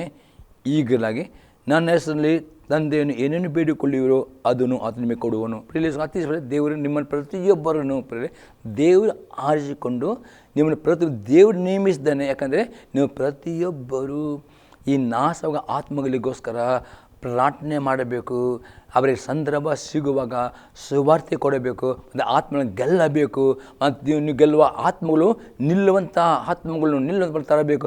ಈ ಸೇವೆ ಸುವಾರ್ತೆ ಸೇವೆಗೆ ಪ್ರತಿಯೊಬ್ಬರದ್ದು ನೇಮಿಸಲಾಗಿದೆ. ನೀವು ಯಾರೂ ಹೇಳಿಕೆ ಸಹ ನನಗೆ ಸೇವೆ ಇಲ್ಲ, ಪ್ರತಿಯೊಬ್ಬರಿದ್ದವರು ತಾಲಂತು ಕೊಟ್ಟಿದ್ದಾನೆ, ಪವಿತ್ರ ವರ ಕೊಟ್ಟಿದ್ದಾನೆ, ಮತ್ತು ಸೇವೆಯಲ್ಲಿ 5 ಸೇವೆಯಲ್ಲಿ. ಆದರೆ ಈ ಸುವಾರ್ತೆ ಸೇವೆಗೆ ಪ್ರತಿಯೊಬ್ಬರಿದ್ದರು ಕಾರ್ಯಗಳು. ಉಳಿದ 4 ಸೇವೆಗಳು ದೇವರ ಆತ್ಮ ತನ್ನ ಸೇವಕರ ಮುಖಾಂತರ ಕನ್ಫರ್ಮ್ ಮಾಡಿ ಆ ಸೇವೆಗೆ ನೇಮಿಸುವನಾಗಿದ್ದಾನೆ ಹಸ್ತಪ್ರಣ ಮುಖಾಂತರ. ಅದು ಈ ಸೇವೆಗೆ ಹಸ್ತಪ್ರಣ ಇಲ್ಲದೆ ಪ್ರತಿಯೊಬ್ಬರು ದೇವರು ಸುವಾರ್ತಿಕರನ್ನ ಕರೆದಿದ್ದಾರೆ ಮತ್ತು ಪ್ರತಿಯೊಬ್ಬರು ಸುವಾರ್ತೆ ಸಾರುವವರು ಆಗಬೇಕು, ಆತ್ಮಗೆಲ್ಲವರು ಈ ಸೇವೆ ದೇವರು ಕರೆದಿದ್ದೇನೆ, ನೀವು ಅದನ್ನು ಮಾಡುವವರಾಗಬೇಕು. ಕರ್ತನ ಆ ರ್ಯಾಪ್ಚರ್ನಲ್ಲಿ ಪಾಲ್ಗೊಳ್ಳಾಗಬೇಕಾದರೆ ಇನ್ನೊಂದು ವಾಕ್ಯ ನಾವು ನೋಡ್ತೇವೆ. 1 ಕೊರಿಂಥದವರ ಪತ್ರಿಕೆ 15ನೇ ಅಧ್ಯಾಯದಲ್ಲಿ 58ನೇ ವಾಕ್ಯ. ಆದುದರಿಂದ ನನ್ನ ಪ್ರಿಯ ಸಹೋದರರೇ, ಸ್ಥಿರಚಿತ್ತರಾಗಿಯೂ ನಿಶ್ಚಲರಾಗಿರಿ.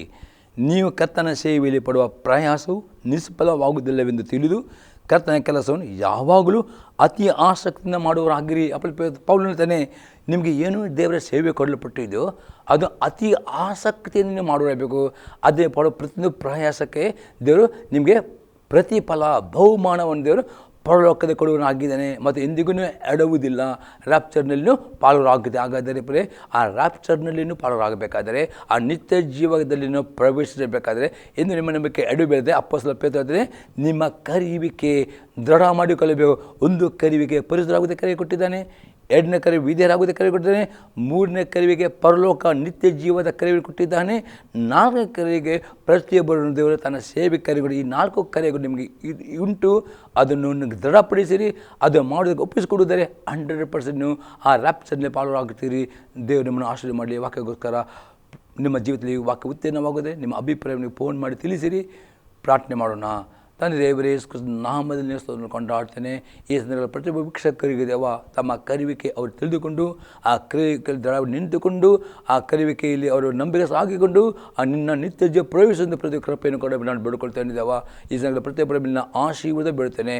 ಕಷ್ಟದಲ್ಲಿರಲಿಲ್ಲ, ಕಷ್ಟಗಳಿಂದ, ರೋಗದಿಂದ, ಸಾಲಿಂದ ಬಿಡುಗಡೆ ಬೀಳ್ತೇನೆ. ಯೇಸು ಕ್ರಿಸ್ತನ ನಾಮದಲ್ಲಿ ಆಮೇನ್. ನಾನು ತಿಳಿದು ಬೇಡಿಕೊಳ್ಳುವ ತಂದೆಯವರ ಪ್ರೀತಿಯು, ಯೇಸು ಕ್ರಿಸ್ತನ ಕೃಪೆಯು, ಪವಿತ್ರ ಆತ್ಮನ ಅನ್ಯೋನ್ಯತೆಯು ಸದಾ ಕಾಲವು ಈ ಸಂದೇಶವನ್ನು ಕೇಳೋ ಪ್ರತಿಯೊಬ್ಬ ವೀಕ್ಷಕರಿರಲಿ. ಆಮೇನ್. Praise the Lord. ದೇವರು ನಿಮ್ಮನ್ನು ಆಶೀರ್ವಾದ ಮಾಡಲಿ.